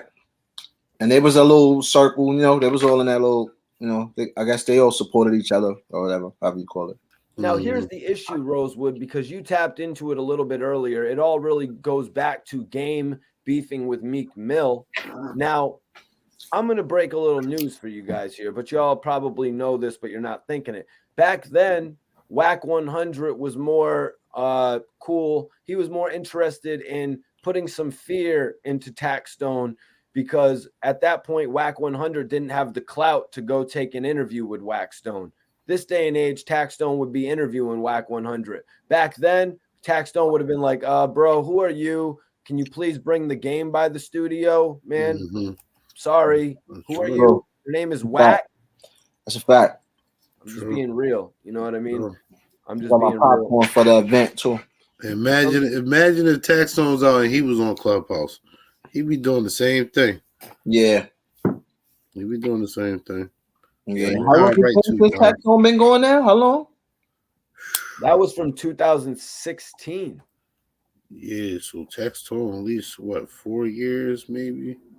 But this is before Wack 100 really rose to popularity. Yeah. You know what I mean? Taxstone had already rose to a level of popularity. You know what I mean? Taxstone ain't get sentenced yet? He ain't get sentenced already? Did he get sentenced? I'm not too sure about that, Bonds. I would have to double check on that one, Bonds. We're not talking about that tonight, man. Right, that's a whole nother topic. Okay. I would have to double check. Yeah. But Mano, my son has spoke out against Wack 100, and I'm really eager to hear your thoughts on this, Bonds. You know, my son is definitely an OG from the area. He said, how is a grown 40-plus-year-old man hating on a solid young dude who served his time, actually took extra time so that his man could come home? He did his time like a man and didn't tell on nobody. He dealt with the consequences of his actions and came home, and he's living solid. What do you make for New York standing up for somebody that I don't even think Bobby Shmurda really knows like that, but he's sticking up for him, Bonds? Yeah, sticking up, you know what I mean? Showing that unity. And, you know, that is what it is. I respect it. Like, I ain't got no problem with that. That's cool. I think it's major that somebody from New York is actually stepping up for Bobby Shmurda, man. I didn't think nobody was going to rise up and actually speak out for Bobby. I thought people were going to be like, yeah, man, this dude's twerking. That's a rap for him. But my son said he's living solid, doing the right thing, enjoying his life. He did all the gangster shit. He showed everyone he was gangster when he stood up and dealt with his own crime and dealt with his own time. And he actually took more time so his man could come home. He showed he was gangster. He did all the rest of that shit. He had all the videos, the tough shit, and now he's come home and he's enjoying himself. He's having fun. He's got a smile on his face and he's dancing. Dance every chance you get. Nah, I respect that. Bonds, they're taking shots at a New York artist for dancing. Right. And then, you know what I'm saying, they want the game to get back to dancing and stop, you know what I mean, doing the, like, you just can't satisfy people anyway. They're going to hate on you regardless, bro, of what you're doing, man. Like, dancing. You shoot him up, bang, man, and now he, you know what I'm saying, he getting himself locked up. Like, what you want niggas to do, man? You just seen what he did and got it, you know what I'm saying? You just seen what he did and you called him stupid when he got locked up. Now he dancing. Now he can't win for nothing. Yep. You're damned if you do, you're damned if you don't. You know, if Bobby would have come out of jail, not moving at all, people would have been like, man, what did we wait all this time for? What did we wait nearly a decade for? This dude just comes out of jail and he's just sitting back like this. Yeah. That ain't nothing to view, man. Yeah. Right. At the same time, that's not him as a person. He living his life to the fullest, man. You just had to do all that tech, and now you free. You got money. You know you can excel now in life in your career. Right. Man, you blessed. Kavi says he did pay for Suge's mom funeral. Real shit. Yeah, I heard about that, man. That's very admirable of him. Right. Who, Wack 100 did that? Yes. Yeah. Oh, okay. That's cool. South Schizo, you already know, man. Peace and love, brother. Yep. Fex called us out because Bonds asking the question of Taxstone sentence. Bonds, little rule on the blogging. If you don't know the answer to it, don't ask the question. Oh, okay, yeah. You No, know I what I'm don't know saying? the rules, man. Blogging 101, You gotta Bonds. teach me the rules, man. I'm in blogging 101. 10 I'm people still in just logged 101, man. out. I ain't claiming 102 status. Report Card Radio doesn't know that Taxstone hasn't been sentenced. Let's get the hell out of that channel. You know what I'm saying? Nah, yeah, Nah. that's crazy. He been That's why we got that. Listen, that's why that's what the comments for. You know. He been So for a minute though. Like that's crazy. yeah. Beck said that's not dancing, that is twerking. Bonds, guys twerking. Let's I'm not touch gonna on even it, throw man. that on him. It's a lot of gyrating, but I mean, I'm not gonna say he's twerking, yeah, man. Who else has popularly gyrated, Bonds? Genuine and R&B singers and stuff like keep sweating them dudes. I don't. Yeah. Bobby Brown. Chris Brown and them. Yeah. Okay. Yeah, man. What rappers have incorporated a little gyrate in Rosewood into their thing? Nelly? I was thinking Nelly or maybe like Ja Rule or something like that. You know, Remember how Nelly used to the do shirt the off, thing? the dudes to take their shirt off and all that. You know, Yeah, but maybe LL. You know, something like that. Rana says Lil Little Nas Nas, he X. definitely don't count. All right, yeah, you don't count. Javier says Brooklyn dudes. Bonds. Is it a Brooklyn thing what Bobby Shmurda's doing? Nah, I mean, nah. Really, right now, Brooklyn is doing a lot of dancing, bro. Mm-hmm. It's getting crazy with the dancing right now in Brooklyn, bro. Like they MC doing a lot of Hammer. yeah. The Hammer was a G. Hammer was gyrating. Yo, Feck. But in all honesty, Oh, definitely did shit like in all that. You honesty, crazy? Nelly had that one dance to the "It's Going Down Down" song where they all went like, and they would Yeah, go but all the way that's down not. to the ground. But that's not everybody dance. Like you Yeah. talking about like a gyrating hip movement kind of. Know what I'm saying something that could be confused with like you trying to, you know what I mean?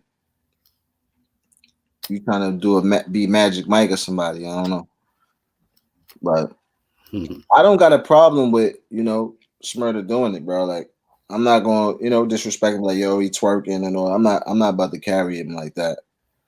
Oh, all right. All right. I mean, like I said a little bit earlier, Kofi Kingston actually does a twerk, and that's on professional TV. Where he'll actually but he does it to really mimic all the twerking going around. I really, that's how I kind of feel It's about a it. shock factor. It's a shock factor. You know, that's one of the factors that plays into the promotion thing is shock factor, shock value. You get that shock value, then you get everybody talking at once. So let's get into the topic of Nle Choppa responding to NBA YoungBoy because I really wanted to ask Bonds about this joint right here. Wow. And it looks like now looking at the new NBA YoungBoy album, the only feature on there is Quando Rondo. Rosewood, do you think this is because what he's recently been saying about not trusting the industry, or do you think like really it's just a matter of keeping all the production in house? It's a little bit of both, for real, for real. You know, he's gonna ride with his artists. You know, he's gonna definitely give his artists the shine. And right now, he's basically saying he's going against the industry. Being the antagonist or whatever it may be.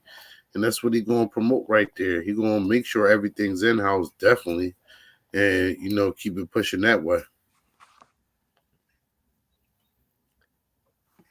Yeah. Well, yeah, so it's pretty obvious that NLE Choppa had a relationship with King Von.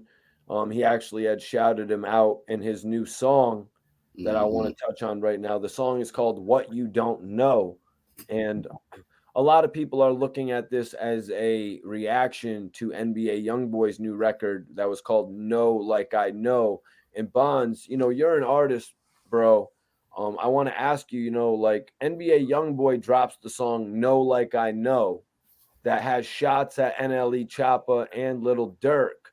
And then within days, maybe even hours, maybe even like less than 48 hours, you got Nle Choppa releasing the song called What You Don't Know. So it's like those two records right there, man. I really wanted to ask you, being an artist, when you see these two records pop up with similar titles, what does that spell out to you? Is that like a response? Yeah, it kind of seems like, the title is maybe like a rebuttal or something, you know what I mean, to the previous title. Mm-hmm. But I listened to the joint. He didn't mention it, but yeah, it could have been, I don't know. It could have been something he had already. He just felt like it you know what I mean? It was a good feel, so he could have, gave it that name and throw it on it. Like, you know what I'm Right. saying? Yep. It could have been something he had already, something he had Mm-hmm. titled differently, Bonds. Yeah. And with the way the industry is now, like back in the day, you releasing a mixtape, you got a title on a mixtape. That title is set in stone. Right. Yeah.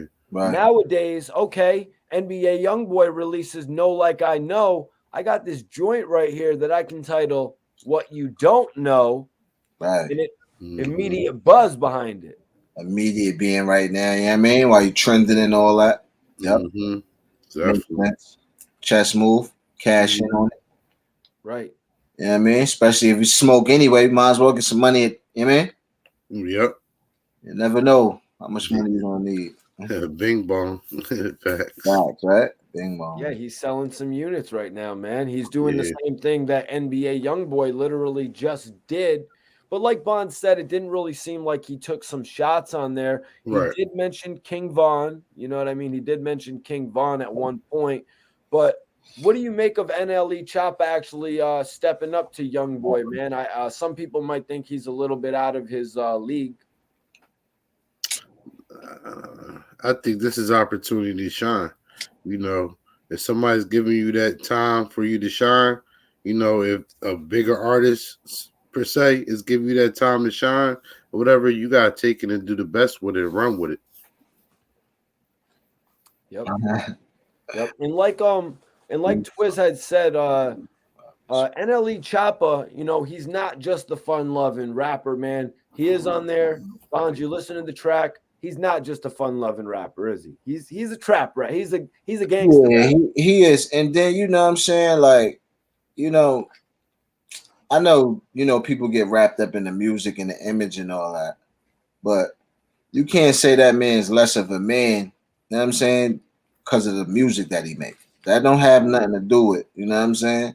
Right. So it'll just be it'd be a reach. A lot of dudes that be talking that craziness, you know what I'm saying? I don't mean nothing, man.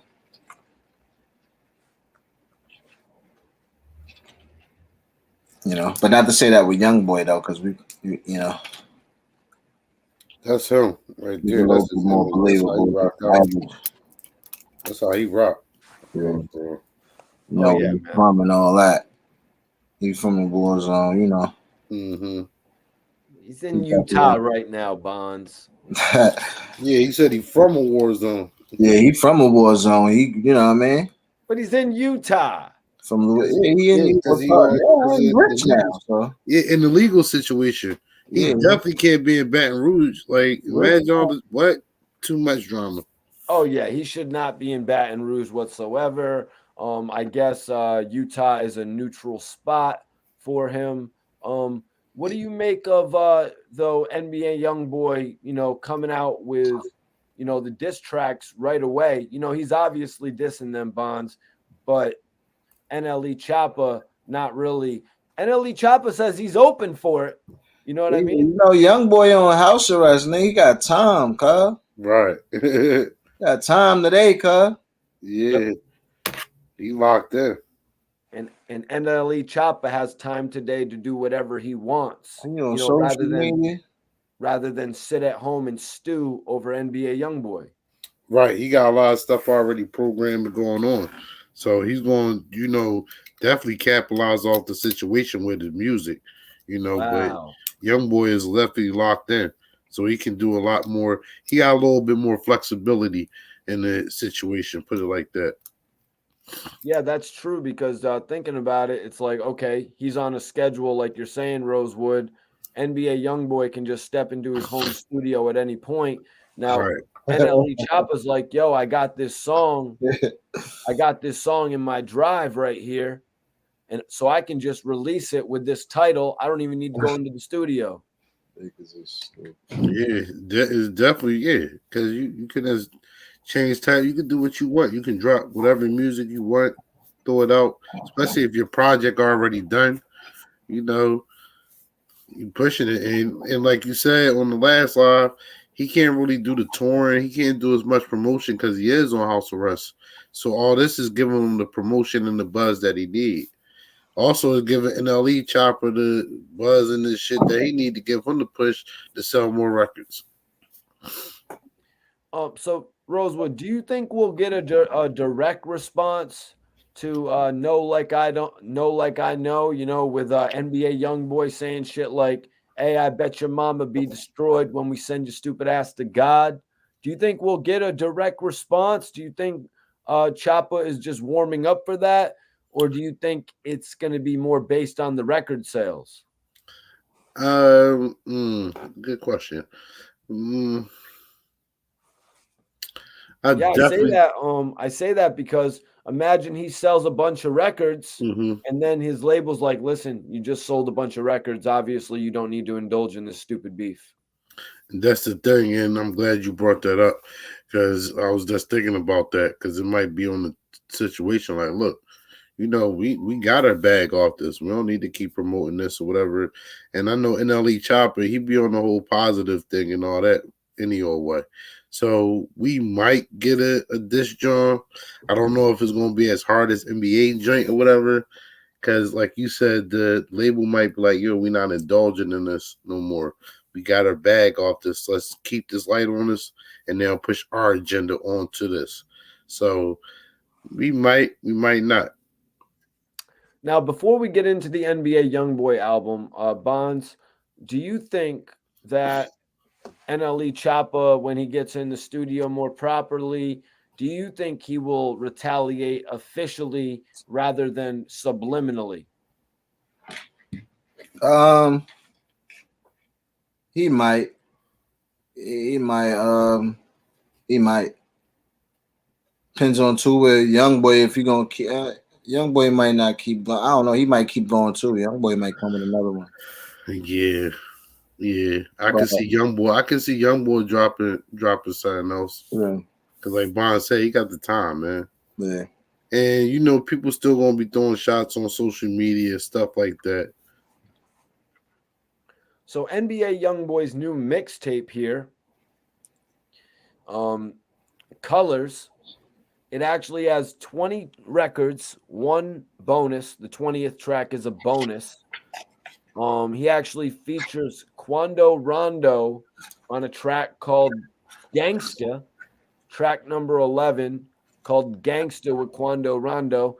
So, I mean, you're just talking about people being involved with situations, Rosewood, and Quando Rondo, who's involved with one of the most notorious situations, pops up on a Yeah. song called Gangsta. How's that making you feel image wise? I mean, that's what they promoting anyway. Way. They promoting that lifestyle. They promoting that image. They pushing it. They going through the beef. It's the gangster rap. That's what it is. It's just a new generation of gangster rap, and we just watching it unfold for real, for real. And Bonds, what's your take on the fact that there's no other features on this Colors mixtape, which I must say has a beautiful array of colors on there. Very interesting concept Mm-hmm. from NBA YoungBoy. I'm not really sure what they got going on there with the colors. Kind of looks like, a collage from one of these NXT or AEW promotions that I'd be watching. But Bonds, what's your take before I get off on a Making rant an there? NFT. Maybe? What's your take on Quando Rondo being the only feature on NBA YoungBoy's feature on album? Yeah, he probably probably the only one that earned that. It's probably the only gang on there. I guess, you know. Lil Tim's not on there. Yeah. I Yeah, never heard Little Tim rap. I don't know he raps too. that's what I'm saying. I never heard him rap either. But he's definitely gonna push Quando because, like I said, I think Quando Rondo is signed to NBA YoungBoy, or they have a business relationship. Yeah. So he's gonna make sure his name and face gets out there, and he gets all the publicity he can get. Yep, That might be the next joint, YoungBoy and Lil Tim. Maybe. Bonds, you think that's gonna happen? No, YoungBoy, what type of time he on right now? He might pull that off. Right, true. I wouldn't put it past him. No, I wouldn't put that past him for real, for real. You That never would be know. crazy. Or all three, or them three on the song. Mm-hmm. That's crazy. So let's look at the track list here. Rosewood, I'm gonna let you know right now. Track 12 and 13. Track 12, Know Like I Know. Track 13, Bring the Hook. Both records that are currently streaming. Both diss records, both alleged diss records. I don't really think you can call them alleged at this point with all the type of shit that NBA Right. YoungBoy was saying on them. But Facts. those records are on there. Colors is coming out. What do you think, Bonds? His last album went to #1 from inside of a prison. How do you think this album's gonna do? Yeah. It's gonna go. I think it'll be #1. I got a feeling it's going to be #1. Yeah, who else dropping anyway? It's gonna be #1. Nle Choppa's new project, Me vs. Me. Nah, YoungBoy gonna beat. He's going to definitely beat that. But the thing is, like, I know it's going to help Nle Choppa sales, though. Right, exactly. Yeah. He definitely got way more sales than what he would have had with having this whole thing going on. Yep. All right, so Me vs. Me is actually the second mixtape from Nle Choppa, and Warner Brothers is releasing it this weekend. Okay, he's on the Warner.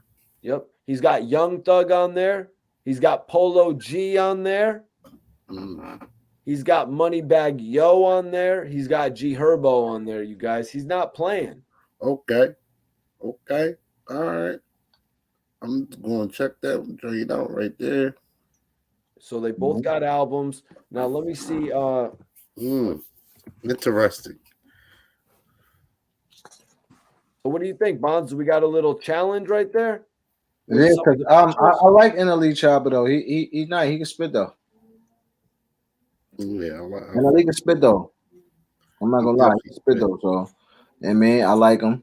And but you know, I like YoungBoy too. So yeah, think, you know, the music is going to speak for itself. I don't know whose project gonna be better.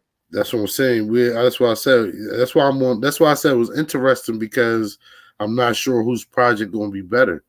You know, I can't count. And then definitely when you said the features NLE got, you know, it's like, all right, yeah, YoungBoy, you know, you go hard or whatever like that.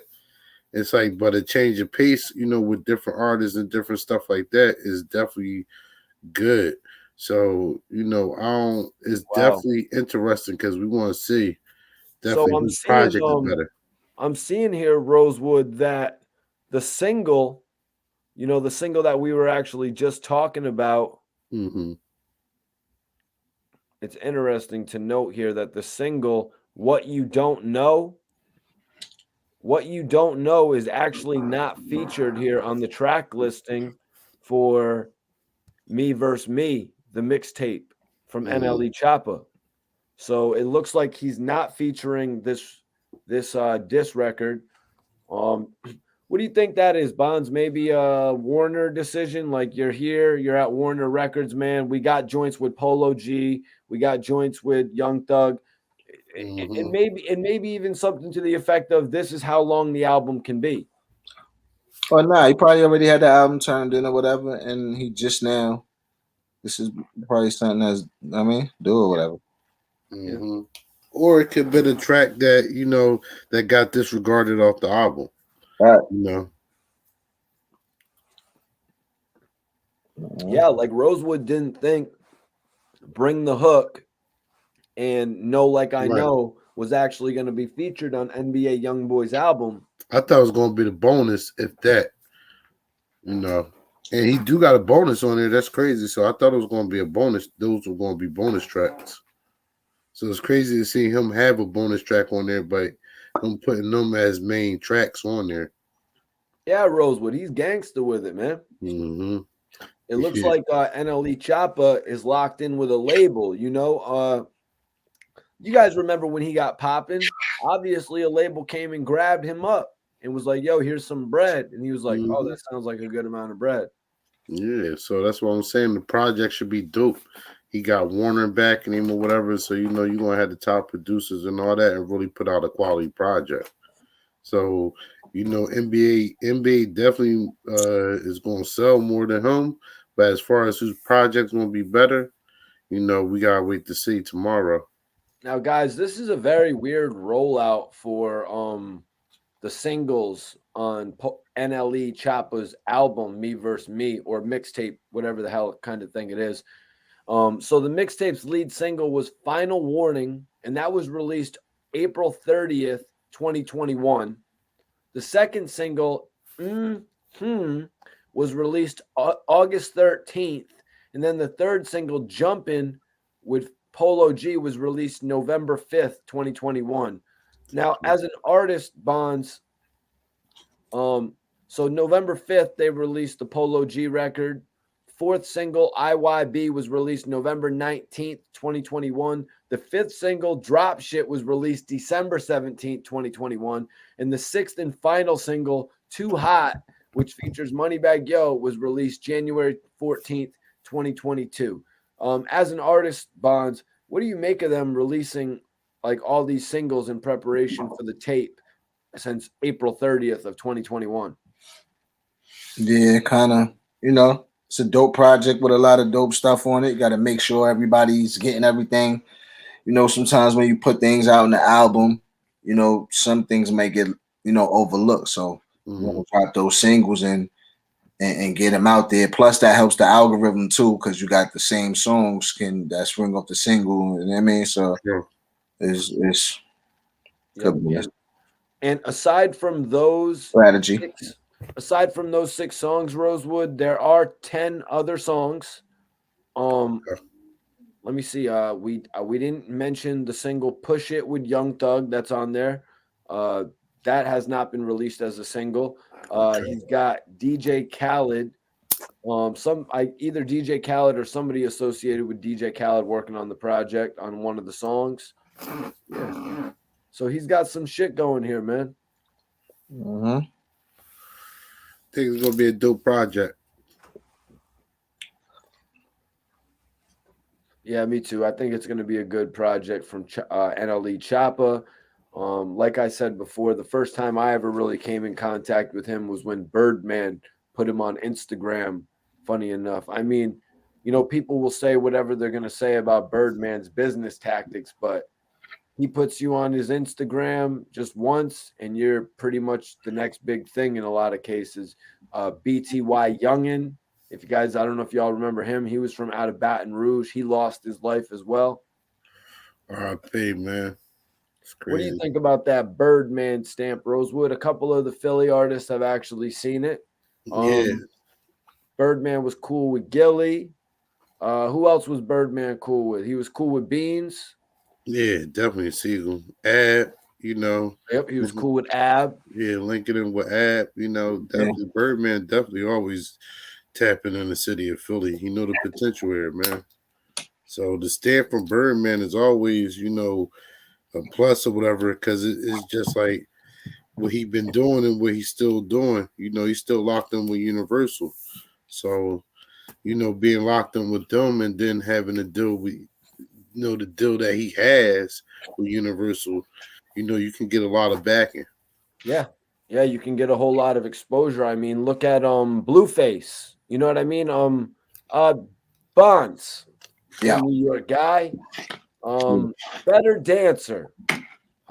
Better dancer, Bonds. Blueface or Bobby Shmurda? I'm gonna say Bobby Shmurda, man. Boom! Check. We got you. East Coast. We put up them dance moves. Yo, don't be criticizing no East Coast dances when you got this dude dancing to a song called Busted Down Tatiana, man. Come on, man. I feel you. You feel me on that shit? I feel you. But Rosewood, who do you think do you think Bobby Shmurda is gonna go to places that Blueface could not go to, though, Rosewood? Do you think, like, you know, Blueface kind of he was going and then he just sort of fluttered, like if it was a chart? Yeah, Bobby Shmurda definitely, you know, people he is just the energy, the performance, the hits, you know, they coming in there. So that's why I think now he's definitely trying to make them hits and stay away from the gangster stuff, because he see that you can drop them Jones, sort of like how Blueface is. And if he do it, you know, it's on a bigger platform.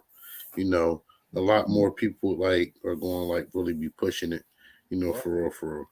Well, Rosewood, I think the people are going to hold you to that, brother, because now Rosewood is on record saying that Bobby Shmurda's career is going to pan out better than Blueface's. So over the next few years, we're just going to keep track of that, Rosewood.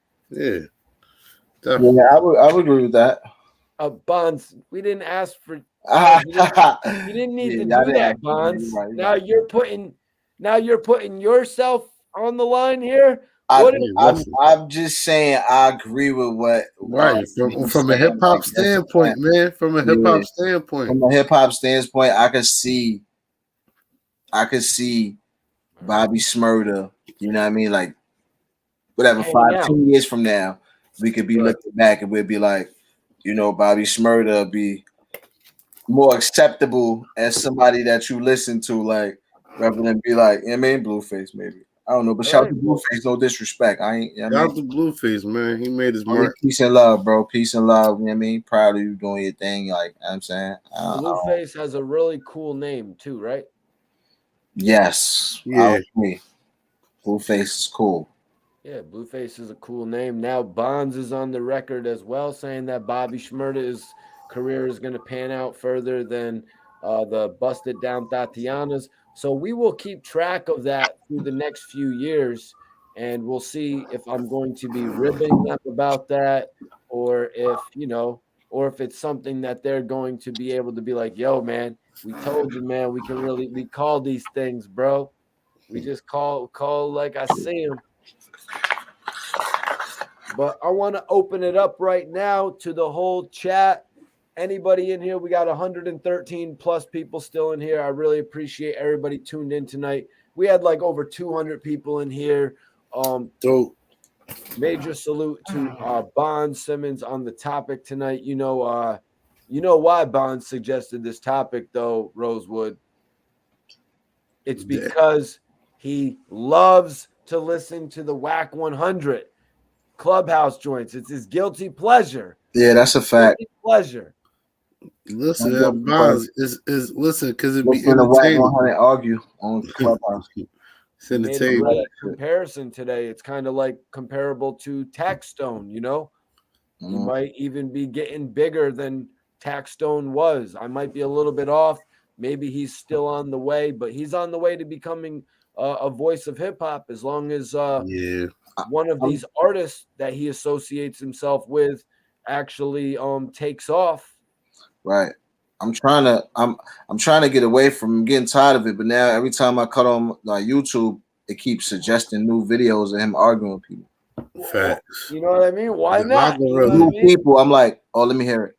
Right. So was it somebody definitely, and that's the catchy part about it. You know, every time it's somebody new, this guy, that guy, I'm like, all right, let me see. It don't even gotta be it's never. You only have to have an interview. We just gotta have an argument. Oh God! So I guess something's going on with him and Master P now. I'm wondering he said is Master P really gonna respond to Wack 100 though? Is the question, Bonds? Do you see it happening? Yeah. Really? Master P is gonna respond to Wack 100. Master P. Usually, I don't see Master P. Don't be letting that slide. You say something about Master P, he responding, bro. He always responds anytime somebody ever says something. That is true. Send in your questions right now. We are on the post show of the podcast. Money Lope channel says, question, and I'm gonna bring this one to you, Bonds. First of all, question: do y'all consider sea walking dancing on the East Coast? Nah, I mean it is kind of a dance, but it's not. If you can see, well, we're not looking at you like you're a dancer, or you can. You know what I'm saying? Yeah, and we were just busting Blueface's chops anyways, man. Yeah. I wasn't talking about. See, I don't think we. Well, I wasn't thinking about Blueface sea walking. I was thinking about like the Tatiana dance. You know, that's what I was thinking about. Right. Right. I guess that's what he's saying. Like Blueface, he see walk. He don't really dance like that. Apex says it, Bonds. Master P is with the shits. Yeah, Nah, Master. he from Louisiana, man. From Calio Projects, man. From the war zone.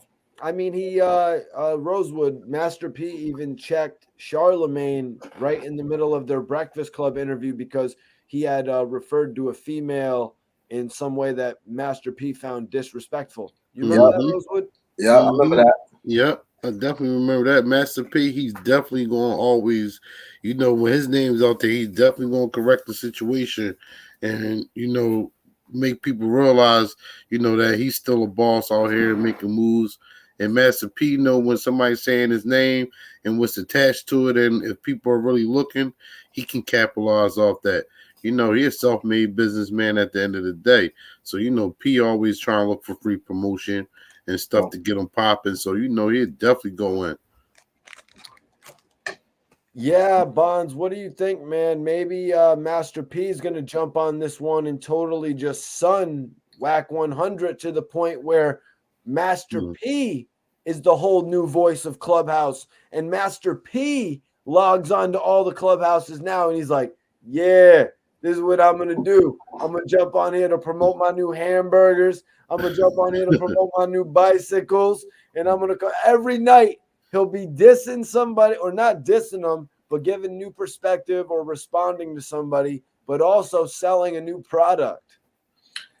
I mean, I can see him jumping on Clubhouse, but I don't think he's gonna go crazy on that. He probably just, you know, P probably just say something like, "Yo, yeah, dude, just clowns, whatever, man."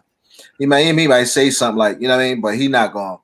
I don't see P going in like, you know what I mean, like I'm gonna put hands on you, and I don't see him going getting Wack 100 crazy on, you know.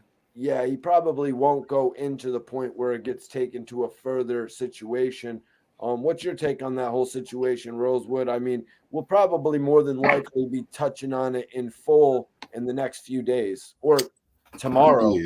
Yeah, I see if Pete does respond, you know, I don't see him really going to win being on Clubhouse every day and being on that platform.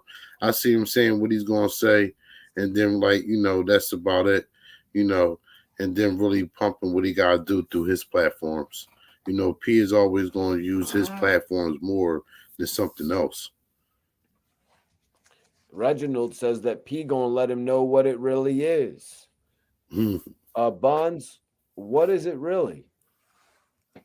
It's really like, you know, ain't a name to be played with. Don't play with that tank. Respect that tank. You know what I mean? Yeah. What it really You don't mess with somebody that has a tank. You never mess with somebody who has a tank unless you're John Cena at WrestleMania going against Rusev. Respect Rosewood, you don't mess with somebody with a tank, right? No, that's the army, man.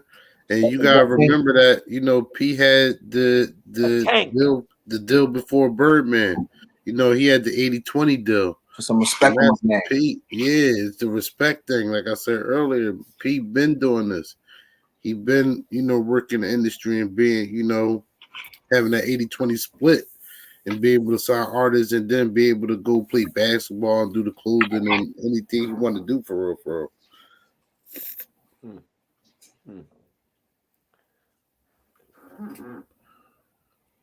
Thank you. P Money is too long. Now, appreciate you, Reginald. Do me a favor, hit that like button. Yeah, P. This video, show some support. Definitely appreciate everybody tapping in tonight with myself. You should have 100 and something likes too, man. Everybody appreciate y'all, man. Appreciate everybody tapping in, man. Hit that appreciate like button everybody right comments, now. man. If I could give y'all a like, I would give it to y'all. I want Facts. everybody to hit that like button and send in a question right now because we are on the outro of the show. We are in the post show. I am rolling up some Georgia pie. That's right, Bonds. I'm rolling up some Georgia pie. I hit Bonds earlier. I hit the guys. I said, "What's going on out there, man?" Because I knew we was getting some snow out here in the East Coast. We got a little bit in CT. Rosewood told me they got a little in Philly, and of course, Yeah, it's a little bit. of course, in Georgia, they got no snow. A lot of rain. A lot of rain. Yeah, I'm about to say y'all definitely got a lot of rain. So all we do is rain, man. Yeah, I was talking to my folks. But Georgia has some of the best chronic that I've ever, laid my eyes on, to be honest with you, man. Or I've ever inhaled into my lungs, I should say. So what are you smoking on tonight, Bonds? Some of this black runts, man. Black runts. Oh, Yeah. damn. That's interesting. Why is all that black shit going around right now? My guy just called me and said that he had that black mamba, but I think that was after, you know what I mean, Kobe Bryant or something. Yeah, that might be at the Kobe. Right. Know. But what's up with all the black shit going now in the weed? Could be that. I know you were showing it to us last night. Could be that. Could be growing. It could be something in the season. You know what I mean, I don't know. Could be something they're doing. This season. Grow houses. I mean, probably knew they doing. I don't know. Rosewood, have you come across any weed with the name Black in it, whether it's in the dispensary or Black buds? Black runts. Very interesting. Not on the street. Not on the streets. I heard of black runts though. Like the dispensary, you can get whatever you want. I can show you a big bud if I can't. I broke most of this shit down. I got a big bud right there, but I broke that shit down. Really, you can't really see it like that. I broke it down. My guy says it's Aaron's Way. Says guava cake out the Wiz Gravity Bong. Oh damn, the Wiz Gravity Bong. Man. I know you guys have probably seen that. Definitely, they John Duke. I was like, yo, that's like something. I definitely gotta get me one of them. I'm not a Gravity Bong guy, man, but and no disrespect, Aaron, but I'm not a guava guy either when it comes to weed. Bonds, have you come across some guava chronic? Yeah, I had guava. I think I had guava runts before. Okay. Are you a guava weed guy? It was cool. It was all right. I'm a connoisseur. I'm with it all. Right. Try anything once. You know what I mean? Right. Weed connoisseurs over there. Sent me a picture of the chronic. Yeah, I sent you a picture of the black joint. I'm trying to. Yeah, you can actually tell that the buds are actually. Black. Are they black or are they purple? It looks black. I didn't look. I just got it yesterday. But it looks black. Really, I didn't put it under the light. Yeah, there you go. So it's definitely an indica. You know, it's an indica when it's a darker bud, I believe. Yeah. See, that looks pretty good though, man. How much of that do you got, Bonds? You got at least an O of that to your face? No, more than an ounce is felony, bro. Oh damn! I only got this much. Facts. That sucks. That sucks. Georgia, huh? The last of it, bro, is gone. Right. Facts. Bro, come on, Mikey. Come on, Mikey. See, now you gotta tell me blogging 101. Yeah, man. I gotta tell you incriminating. Facts. He down in the in Georgia. Hell no, it's the same in Rhode Island, man. You're not allowed to have weed in Rhode Island, but you're allowed to have it in Connecticut, and you're allowed to have it in Massachusetts. But down there near Bonds, I don't believe you're allowed to have weed in Florida. You're not allowed. I don't think you're allowed to have weed in Georgia. What about Alabama, Bonds? Yeah. See, they decriminalized it, but see out here in Georgia, the thing is, there's so many different counties that they just carry it different in different counties. You know what I'm saying? Like what I met is a little, you know what I mean? They gonna try to, you know what I mean? They gonna slam your head off, you know what I mean? Slam you on the floor and all that about a nickel bag. Whereas, you know what I'm saying? You in a city, like, you can have a half ounce, they're gonna tell you, you know what I mean? They probably take it out of here, whatever. Well, I never been caught with a half ounce of weed. Actually, nah, I did. I got hit. I got hit with like 10 grams that I got from New York. It was some fire ass weed. And the cop pulled me over and I was like, sir, don't take my weed. I'm like, dude, whatever you're gonna do, but don't take my weed. He was like, Give me that. he's like, I gotta take the weed. So then he Yeah. went back to his car and he was like, all right, he's like, put the weed right there in the middle console. And then he walked back to his car for like 15 minutes. Right. What was that like? Was he giving me the sign to like take some out of the bag or something? Because he came back and he's like, give that to me. He's like, do you have any more? I was like, no. You should have. I should have made that shit disappear. I would have fucking Right. followed that shit aside. What you put that shit in the car? What's in the car? What are you talking about, sir? What you talking about? I'm right. I put that in your report that you seen the drugs, you left it there, went 15 minutes and came back. Come on. Right. I don't know what you talking about. I ain't seen nothing. Not have been there, bro. No, I thought he was calling backup, you guys. You know what I'm saying? I thought It's definitely gone. That definitely why. Yeah, backup would have seen that. Facts. Backup would have seen that, champ. I really hated. He would have came back. He would have came back. It would have been a gram in that. Yeah, actually, I'd have been like, "What are you talking about?" I'd have played stupid. It'd been 1 gram in that joint, like, huh? Yo, guys. Would have been empty. I guess one of the most popular marijuanas, Black Widow. Yeah, Black Widow definitely. I had Black Widow a few times. I don't know if Carl is just talking jokes. That Black Tuna. I seen that. I never heard of that. I never heard of that Black Tuna. He freestyling. Come on, Carl. Yeah, you just wanted us to comment on that, didn't you? Carl, you freestyling, man. Come on, bro. Don't do that to us. It ain't Friday, man. We are weed connoisseurs. We smoke some of the best weeds. My son said with the Black Tuna, he played. He tripping. He said Black Tuna. White Widow definitely. Hold on, is it White Widow or is it Black Widow? It's White Widow though. That's crazy. It's White Widow, but they got a Black Widow strain too. They got a Black Widow strain. No, but White Widow was the what was the one from back in the day when we were like White Widow? White Widows from back in the day. Then you had White Rhino. That's the only weed I know that look like cauliflower. It's like every time you inhale, there's pressure on your lungs. It's like hitting the dab. Oh nah, it's a Black Widow, bro. Black Widow. I thought Black Widow was the I thought Black Widow was the one that was more commonly around when like Hydro. Yeah, it was the White Widow. White Widow. That was White Widow. Yeah. That's what we know. Now let me see Black Tuna. He playing. Yeah, no. Straight Arrow just said Black Tuna sounds like that stinky. And honestly, man, there's so many like cheetah piss is a weed. You know what I mean? So I apologize to Carl, bro. Yeah, he's not bullshitting. I'm sorry, Carl. Hey, Carl, you smoking that gas? Excuse me, Carl. Excuse the fuck out of me, Carl. I mean, Aaron says that White Russian was pressure too. Do you mean the White Russian? Rap? I never had White Russian weed though. Yeah, White Widow and White Rhino. Them two ones was like peculiar. I heard so many names, bro. Did you guys get the Obama runts? Yeah. You did. Was there any difference to it, Bonds? Thanks, man. I had so many different types of runts, bro. Like I had some that was trash. I had more that was not good than I had ones that was crazy. Like I probably had like 2, 3 that was crazy. I had the pink joint was crazy. The black joints is good, and like another regular one, I think.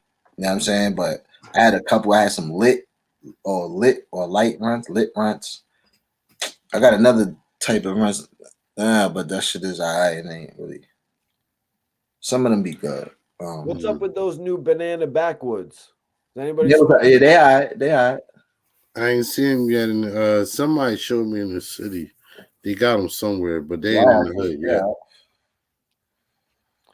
GDP Granddaddy Perp.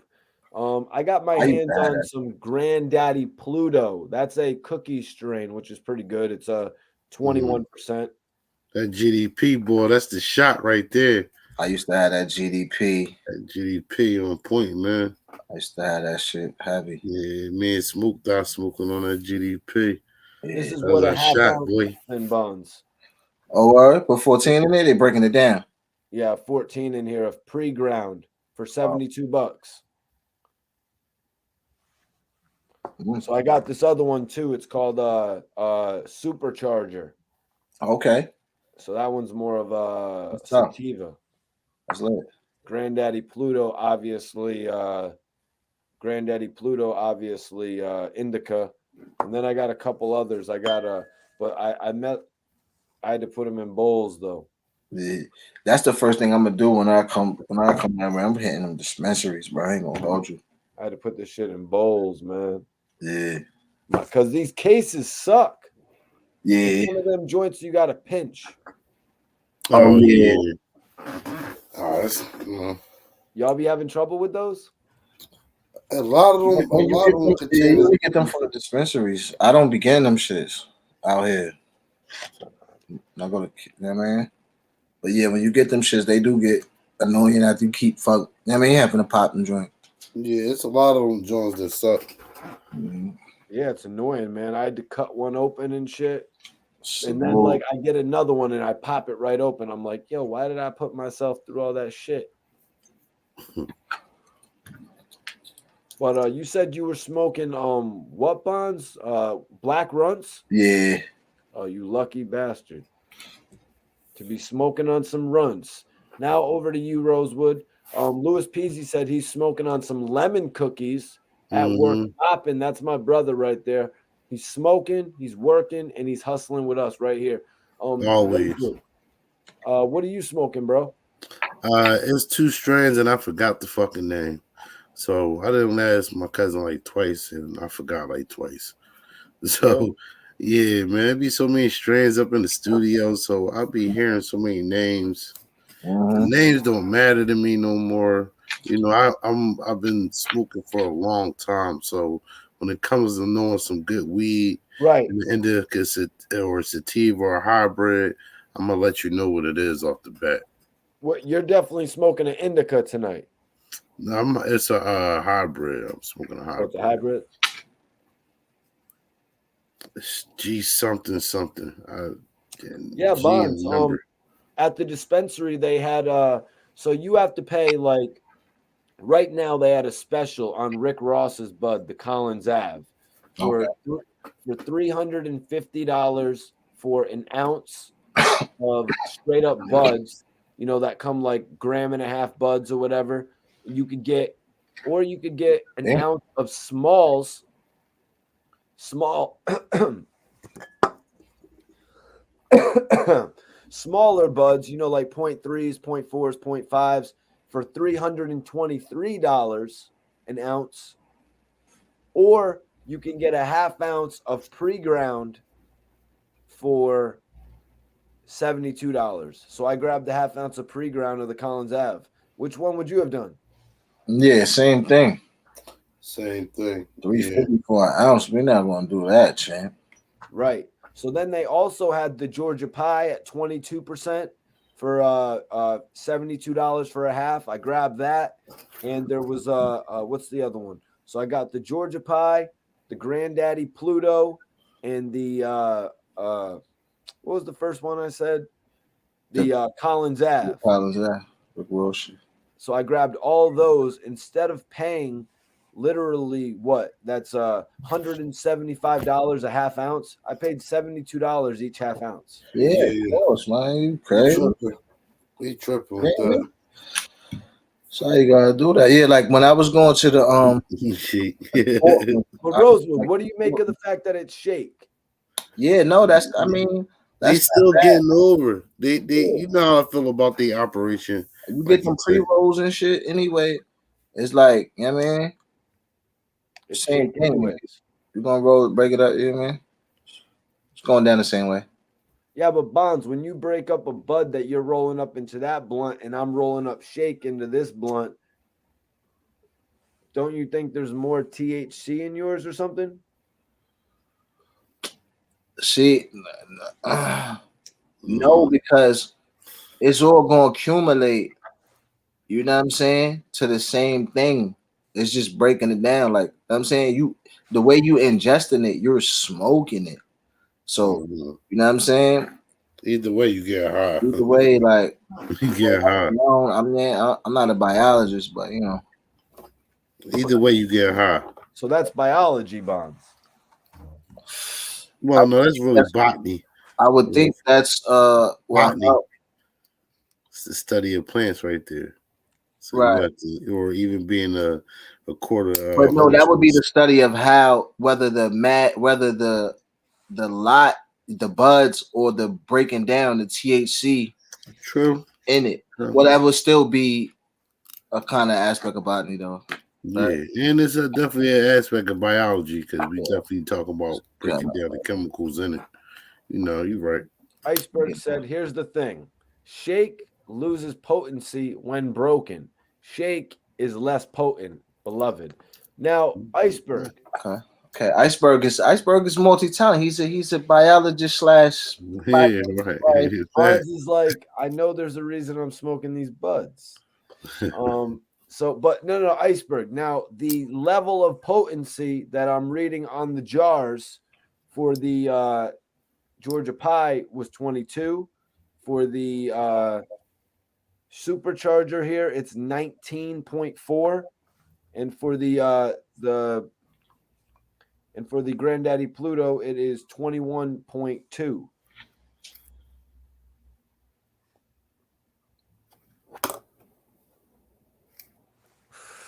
The Collins Ave was 20 as well.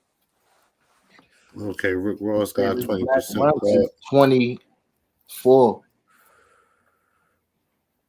What'd you say? This Black Runts is 24. Hold on, you're looking up on the computer what your weed that you have at home is, Bonds. I don't have that label like you got on it, bro. I know, because your weed that you have is not what you're looking at in that picture. Nah, it's Black Runts. I mean, that's what it says. This says Black Runts. Yeah, I know, bro, but I'm looking at a wrapper that is on something that I bought physically that I know belongs to my weed. You're looking at something on the internet that is more than likely not what you have in your possession. No, it is. It's the same thing.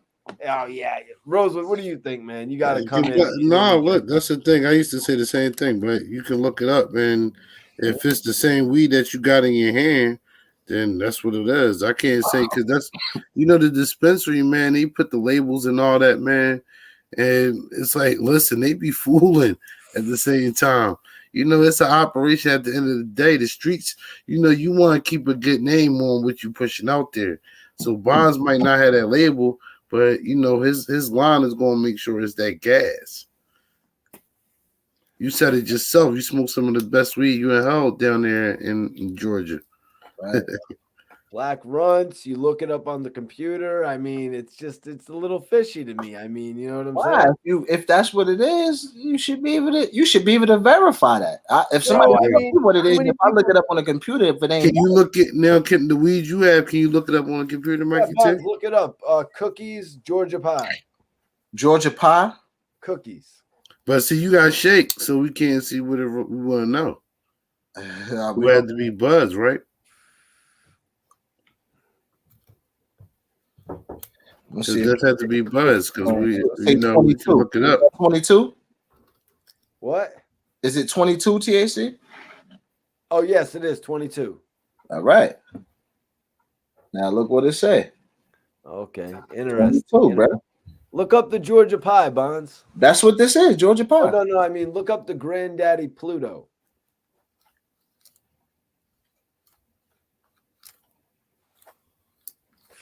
Yo, my dude Iceberg is genius, and you can see Bella Kay standing right beside Iceberg there. She is a very, very productive talent in the New York area. She actually has a studio as well. That girl be grinding, Rosewood. I'm not That's even what's up. That's dope, man. You got to 17. That's 17, right? No. Some of it is, but right now they've got some 20%. Go over a little bit. Yeah, pretty much, I guess. Find that supercharger for me, bro. Find that supercharger for me because they've been telling me, oh, we have supercharger. It's but I've never seen them with flour of it. It's a cookies product as well. It's a sativa. That's why I went and picked it up because everything else is pretty much an indica rosewood. Because that's basically what everybody want. Oh yeah, nothing came up with that supercharger shit. Let me see what they got shits up here. So Bonds, you would not want to get an O for 323 of the smalls. I mean, what's the difference? 323 and fucking 348. There's not really much of a difference there. It's a $20 difference. Yeah, it's only a $20 difference, but you know, you might as well go with the O for 144, right? It's how does it taste? What you got? The shaky. Is it smacking? It's good. It's good. It's pretty good. Oh, so yeah. Well, leave that. If it ain't broke, don't fix it. Facts. I do get a little bit tempted to go and buy the buds though, but I'll tell you, when they had shake of the cookies products, I jumped on it, man. I ain't mad at you though. Yeah, no, me neither. Especially if it's some gas. Yeah, if it's smacking you, if you still being smacked, you good.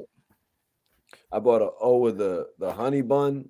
Killed that shit in killed that shit in like 5 days. But that was only because like I was rolling joints of it, and then I was like, yo, I gotta roll up some blunts of this, and then that shit just started going.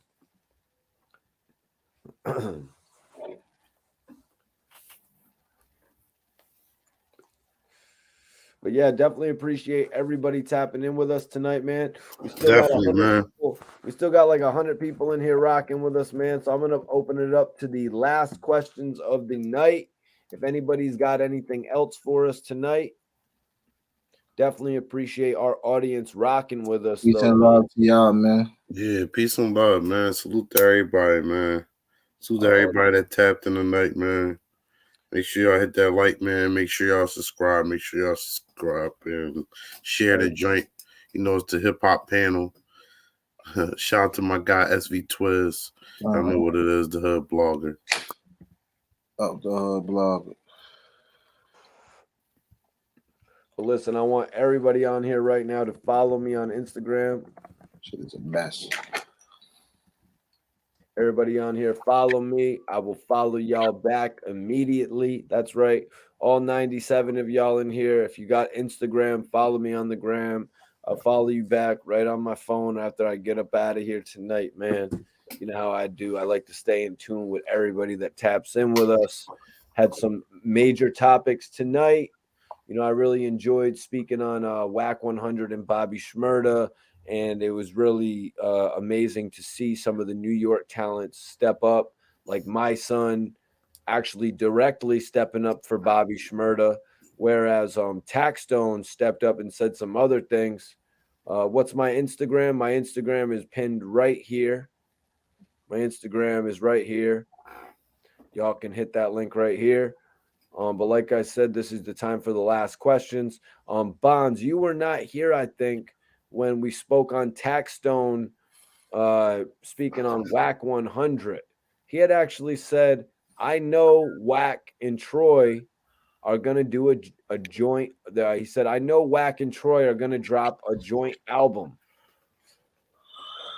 Yeah, they all Wack been beefing with Mysonne. So, you know, and they all Mysonne and Tax, they was, you know, beefing with Troy Ave. So then Troy Ave and Academics just did something. So Wack and Troy probably acquainted. So, you know, they just speaking. Do you think Wack could do anything to help Troy Ave's career at this point? Troy Ave's career is kind of taking a downward spiral. Yeah, Troy Ave is not, you know, a dynamic artist like that, really. You know what I'm saying? In my opinion. You know what I mean? I respect him, you know, what he doing. His grind, independent. I big him up. You know what I mean? I salute him, support him. Well, maybe Wack 100 will give him a little jump, Bonds. Huh? Maybe Wack 100 would give him a little boost. Yeah. If you had the, I mean, I don't know. Possible. Yeah, it's possible. I ain't That's gonna what I say said. impossible. It's possible. Money Loke says, question, what is the cheapest 3.5 on the East Coast? $20 on the West Coast for some bomb. Cheapest eighth on the East Coast, you guys. There was this, funny enough, there was this weed at the dispensary called Black Dog.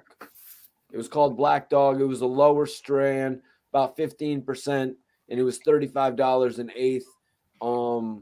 Now, if we're talking notable strands, Rosewood, not just some Arizona that you can get for $15 an eighth, what are you gonna say is the lowest price strand?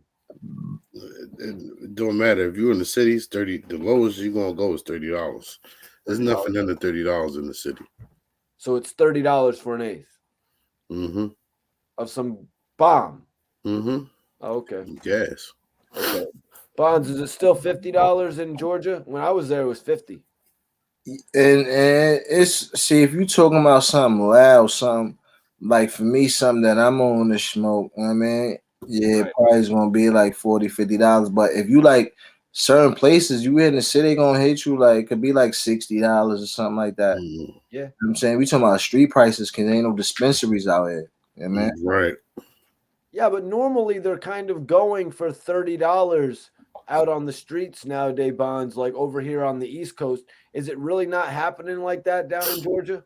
You could get an eight for like $30 or some bullshit. Like It'd be that bullshit though. that shit. No. You're supposed to be able to get an eighth for like $15 or some bullshit. No, it don't work All like right, that. that don't exist. It don't It don't exist. Nah, that don't exist. Nothing under $30 don't exist, but $30 gonna Pretty get sure I was getting some eighths of bullshit for $20 or less before. some kush. Nah, I mean, probably in your town, I can't call that, but Yeah, down It's there. bullshit. You know what I mean? That's why I'm saying we're not talking about that shit that you can get for like $8.50 an eighth. That don't exist. That's what Yes, I'm saying. it does. Nah, Yeah, in Philadelphia, not listen, over Mikey, here, bro. in Philadelphia, it definitely don't exist because people not smoking that shit. They Yeah, gonna you diss the talking shit about out you. dispensary prices, but I'm talking about street prices. Yeah, and we got Talking about street see, prices too. and we got dispensaries here. We got dispensaries here. Yeah, platinum. Tekken- You get some platinum. I mean, $30. Tekken says white platinum is that shit. What would white platinum be, Bonds? I mean, you might want to look it up because when I think of platinum, I think platinum cookies. I think That's what I was thinking of. platinum Nah, kush. platinum kush. What is a white platinum though? I don't really I don't know. understand what he's saying. I think you're probably talking about that platinum kush. Yeah, man. see if anything even comes up for white The platinum. sun came up. Oh, it did. Is it? So it's white platinum right there. Okay. Yeah. What's the percentage on anything on that, Bonds? Nah, ain't no percentage on this stuff. Oh wow. Are you kidding me? There's a Durkio weed for $30 an eighth. Is there a Durkio weed, Bonds? Durkio. They come with the questions, man. I have heard of mac and cheese though. I have heard of the mac and cheese. Nah, ain't no Durkio. I don't see no Durkio. So Little Dirk does not have a strain. 25 in the land. In the land. Yeah, the land got the land My got old the dirty bastard. flavors. $25 pack in Boston. Our guy Louis Peasy says. So the Durkio in Philly. 20 so you got in the the Durkio in suburbs. Philly. Marcus says this. Are you dumb? Troy Ave is the coldest out of New York. Detroit said so. The rest of that New York shit ain't even New York shit. Bonds? You think talk that was about what your he said. city bonds. Peace and salute, man. I'm not gonna argue with him. He's a Troy Ave fan, man. I'm not gonna try to deter that Yeah. man. I'm not dumb, but yeah, I Troy Ave, man. If you like it, I love it, brother. Facts. Enjoy it, man. Makashiro says it's 40 in GA. I guess you got a fellow Georgian here in with you, No more Bonds. playing GA. Repo Diamond Kennels says I'm in Atlanta, South Side. Yeah, they want 60 for A for the South Side. Tell them. Same here in Cleveland, Tekken. What had Tekken said? Oh, he was saying $25, $30, $40. It depends on the weed in New York. New York, they want 70 for an eighth for some gas. Some haze, right? Back in the day, they would want like 70 for an eighth. No, right now they want 70 for some gas. Why, man? Who do they think they are?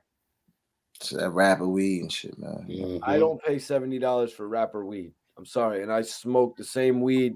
I was smoking the same. Why though? Everything inflated. I was smoking the bud that got served to DJ Khaled and Ace Hood in Miami, but that shit was like 35. That shit was like $1.05, $1.20 a half, a quarter. That shit was like $1.20 a quarter. It was like $1 a quarter, man. That's back in the day, though. Yeah, you get some bud for $30, but that crazy, that crazy rabbit shit that be in the bags and all that with the, they want $70. Everybody be doing everything, right? Bro. In my hood in Southside, you know what I'm saying.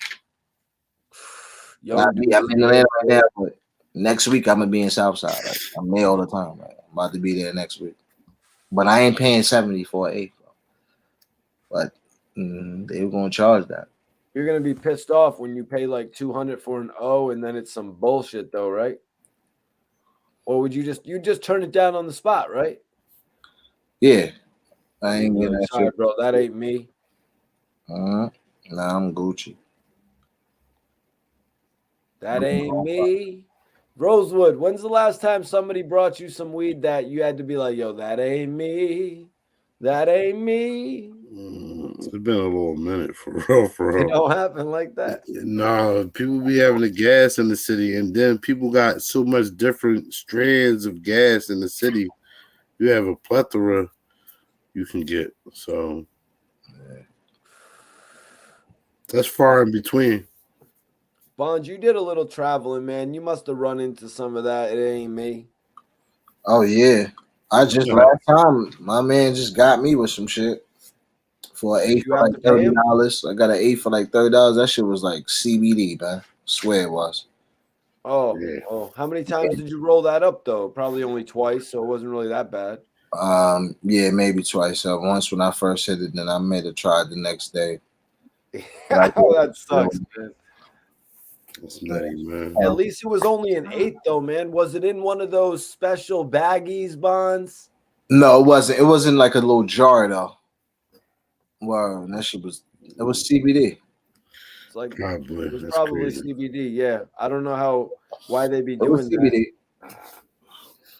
Why? Because they be doing that because of that shit's like $12.99 or something. Yeah, things be trying to come up, man. Shame when you could just when bud is so cheap, man. You could just, man. That shit is so weak. Come up, man.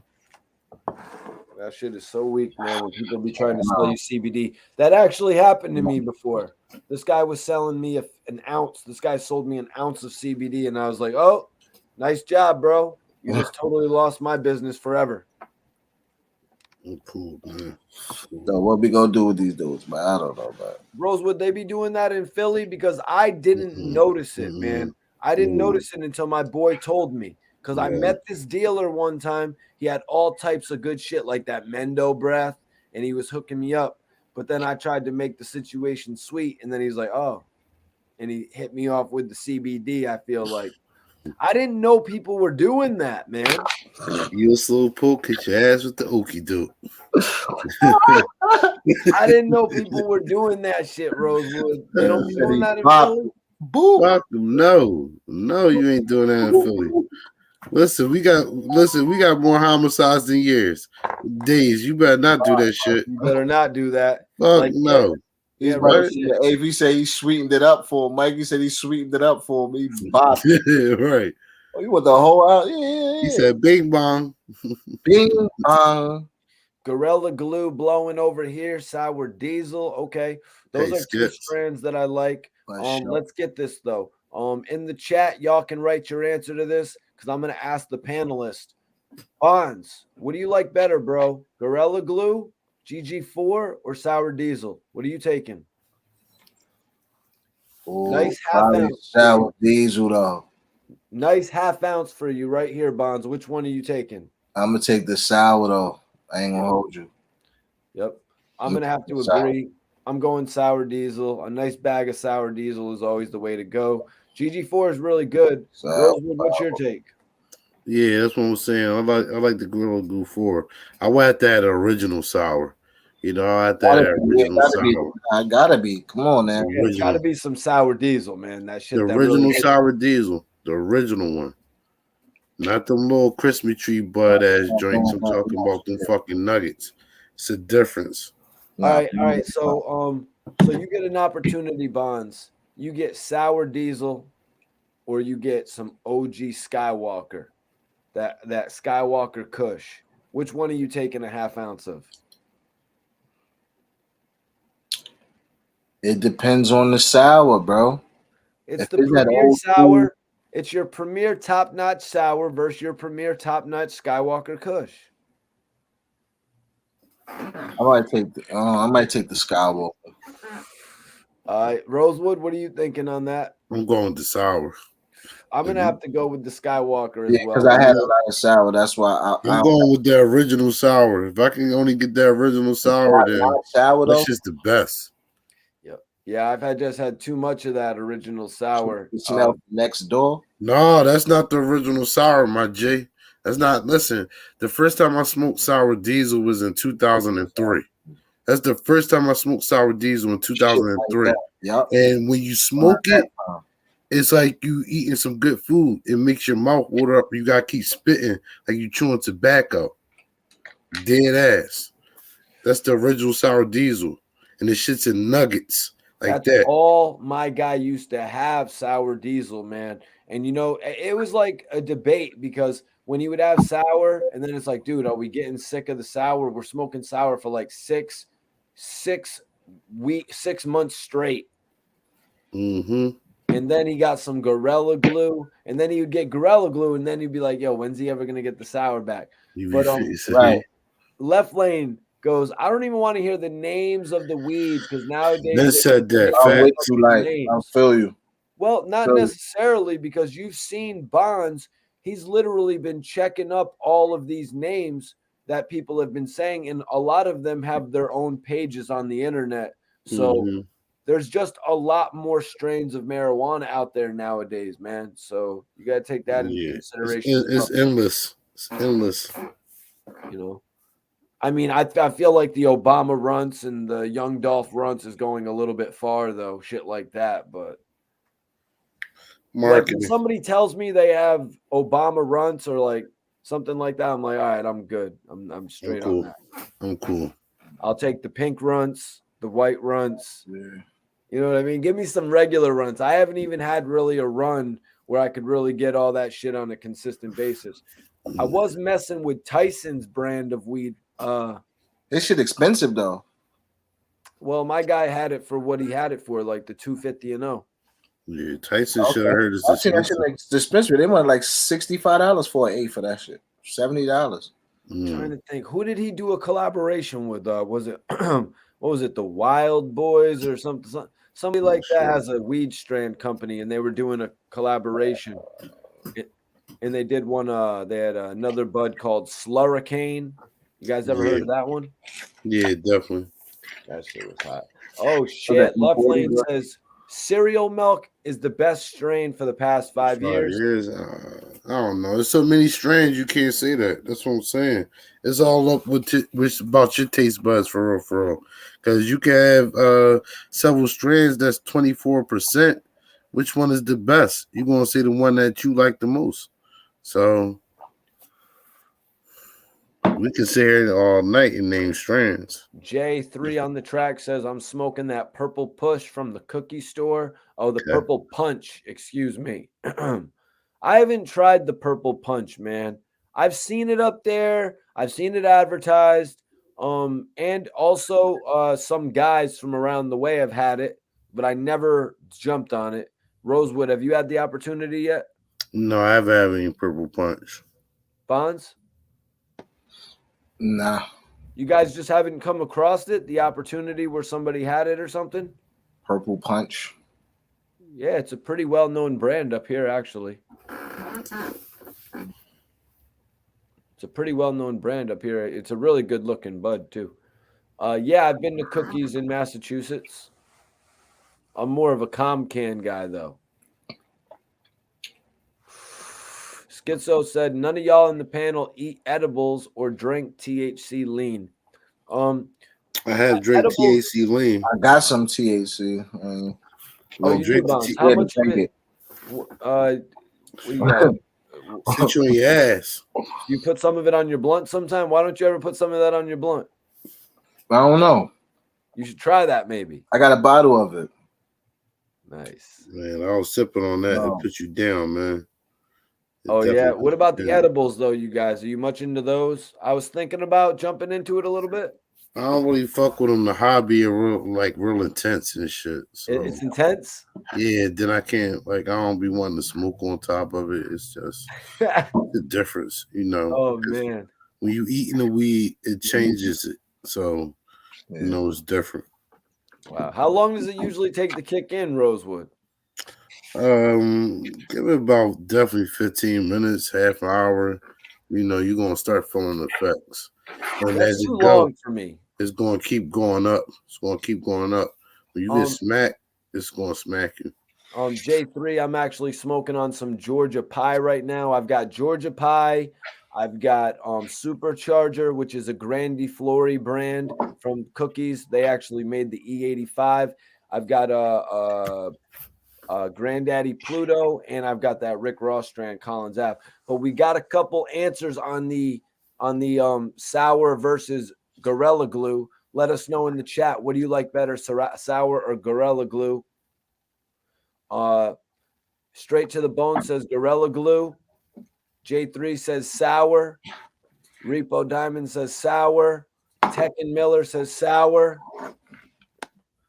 In regard to sour versus Skywalker, Repo says Skywalker, and he had just chose sour over GG4. Trench Baby, salute to you for the tapping in, man. He says Skywalker. John Mitchell says, I want to try that Abascus Diesel. You guys heard of that? I have not. Have not.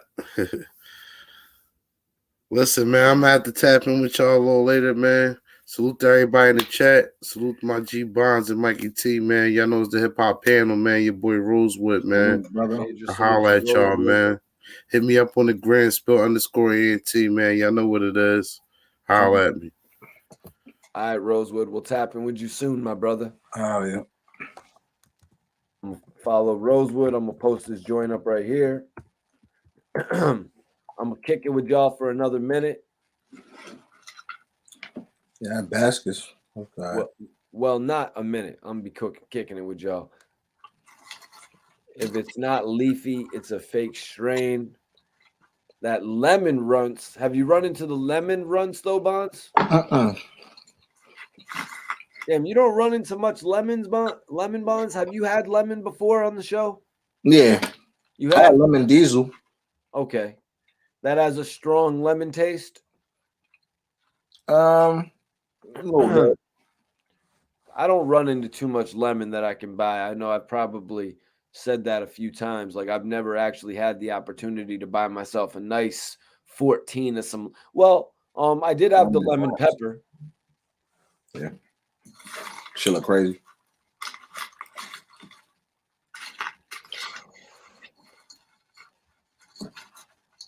Runts in Atlanta. Yeah, Bonds is smoking black runts right now. Yeah. Runts is popping my way. That's West Virginia. Okay. Straight to the Bone says Purple Punch is great. Purple Punch is in DC. It's actually a good smoke. Yeah, I've seen it here in Massachusetts as well at a couple of the dispensaries. J3 says, I like the lean. Bonds, did you experiment with it? And what did you mix it with? Some Sprite? Yeah, nah, I never had no lean. No. The THC lean. Oh, I didn't drink it. Oh, you didn't try it yet? You didn't experiment with it yet? Nah. I got it. Shit's gonna be a trip. I got that shit right there. You want to see it? Yeah, sure. I've seen it before, but let's see it. Hold on. I'm wondering what this Bonds got. Does he have an 8-ouncer here? Bonds needs to pour up an 8. The Purple Urkel, are you talking about the official Steve Urkel brand?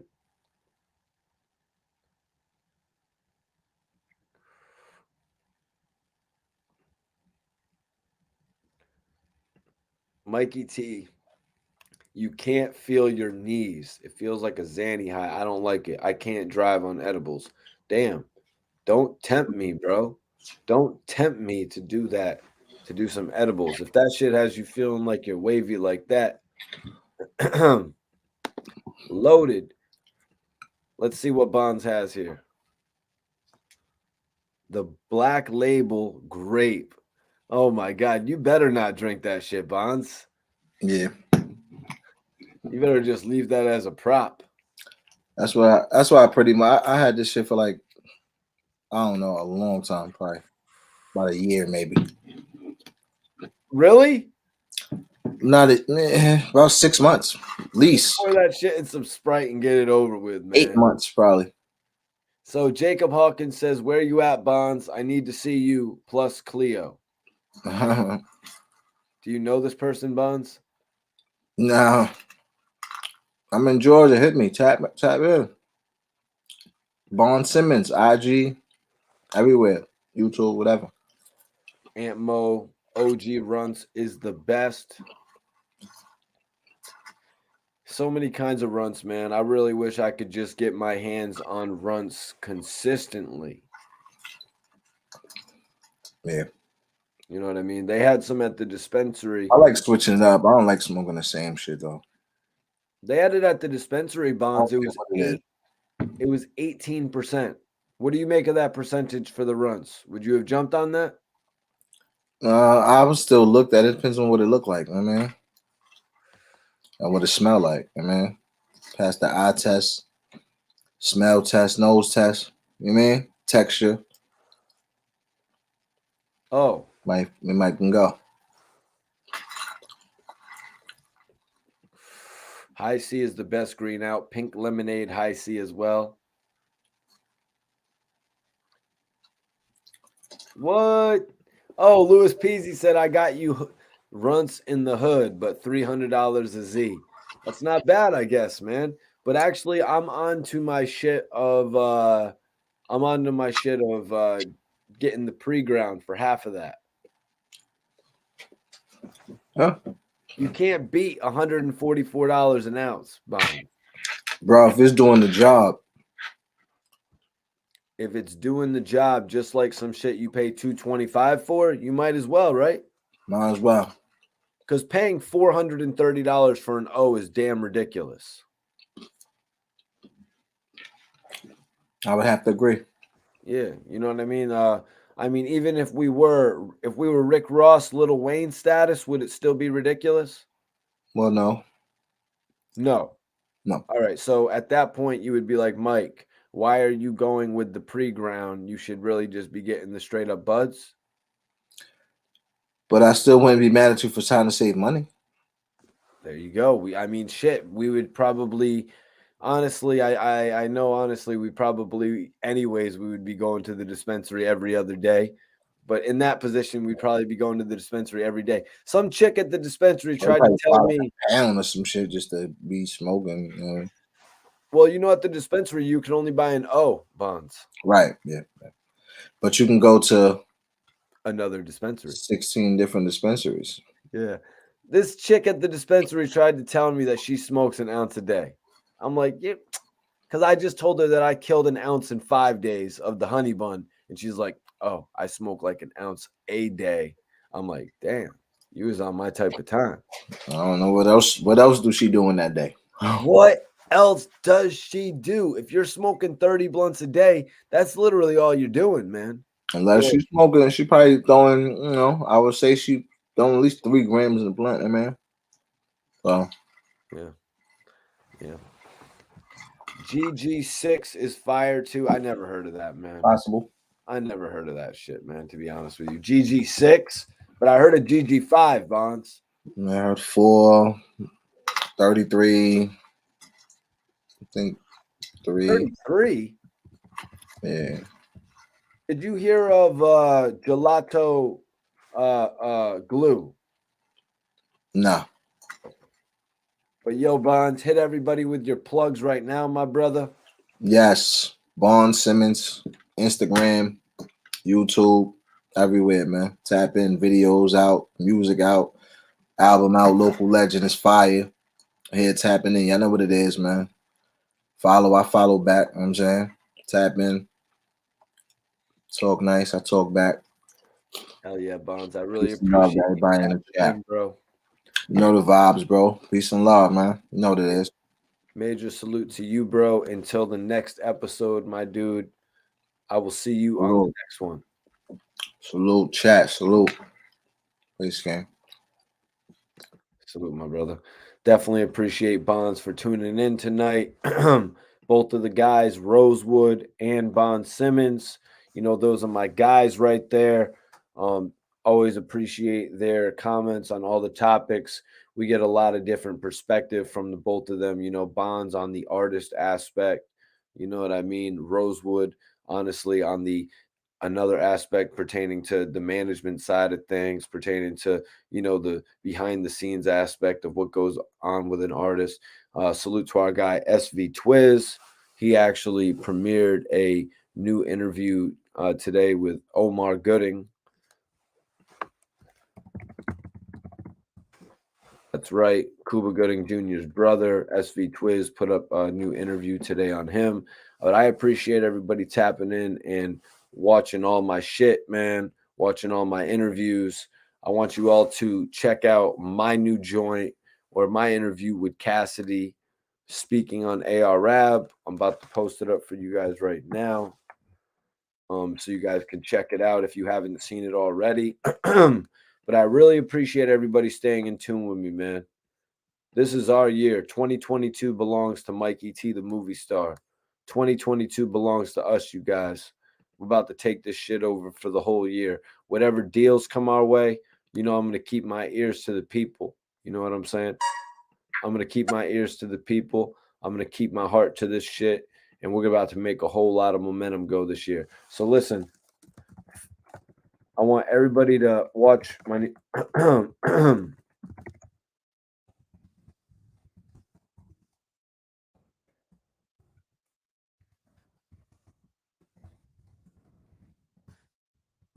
I want everybody to hit this link right here. I'm about to pin it up.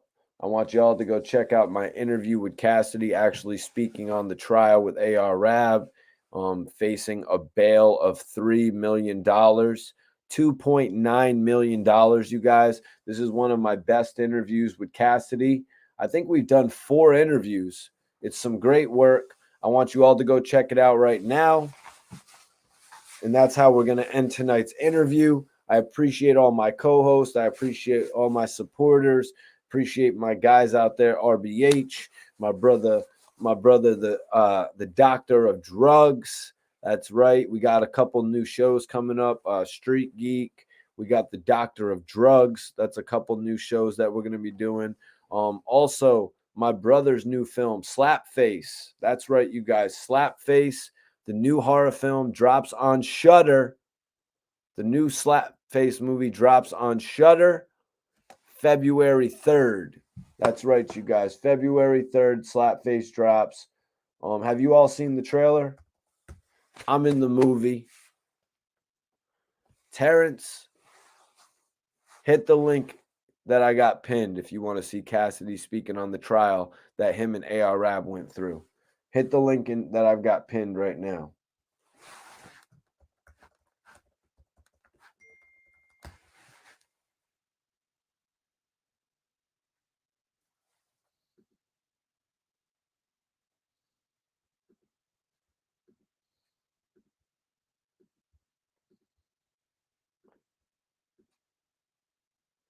About to post the trailer.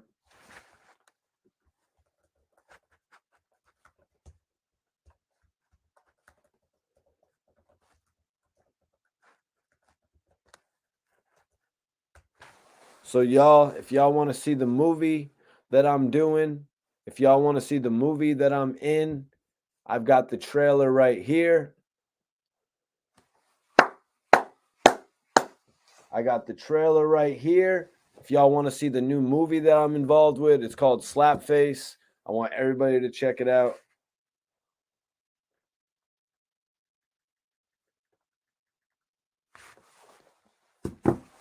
I need everybody to check it out and go drop a comment as well, man. Really appreciate y'all, man, for messing with me. I got new content coming. I'm going to be on here reporting the news. We need that deal with Bel Air. You see, I'm repping that Bel Air blue. I don't think there's no other blogger, no blogger cooler than Mikey T repping the Bel Air blue. And you know we got the Death Row red. You know what I'm saying? So Bel Air could send over a couple cases or whatever, and we'll just rep with it all. You know what I'm saying? Gold, blue, red. You know what I'm saying? We don't discriminate. We don't discriminate on this side, man. We take it all in. You know what I'm saying? We got the red champagnes, we got the blues, we got the golds. You know what I'm saying? We got it all over here when it comes to that. And I want to make sure that we plan on 2022 being the biggest year. So Slapface dropping on February 3rd is going to be something I continue to remind you all about, man. So hit that link right there and check out the Slapface movie trailer. And I really want y'all to drop a comment on Shudder's official YouTube page because they posted the trailer. What's up, Fight Against Evil Films? You need to check out the new film Slapface, dropping February 3rd on Shudder, directed by my brother Jeremiah Kipp. He's an incredible mind for the industry. He also gave me a brief cameo appearance in this film, which is amazing. So I appreciate everybody tapped in. Appreciate y'all. Salute to everybody on here. I will see y'all on the next episode. And respect to all the topics that we spoke on tonight with Bobby Shmurda standing up for himself, shutting down all the commenters, namely Wack 100, who seems to be speaking for the people. Taxstone also came in and said some things about Wack 100. Mysonne stood up for Bobby Shmurda, and Nle Choppa released a song where he could have possibly been dissing and be a young boy, but Bonds capped in and said he didn't really hear nothing on there going at him. Rosewood gave some good points, and I had a lot to say about it. So check it out. This was a great podcast tonight. I'm your host, Mikey T, the movie star, and I will see you on the next joint, though. Salute to Colossal the Don, Charlie Hustle. What's up? What's up? Appreciate you for tapping in here at the tail end. Major appreciation. And like I said, what up, Jay Blair? Appreciate you, brother. Like I said, hit the link that I got pinned up right now. Matter of fact, man, I'm gonna light up because I want everybody in here to check out the trailer for my brother's new movie. Jeremiah Kipp taking this shit over. Slapface is the new movie. Shudder is the platform. Please, in the chat, put a thumb up in the chat. I need a thumb up in the chat right now if you know what Shudder is.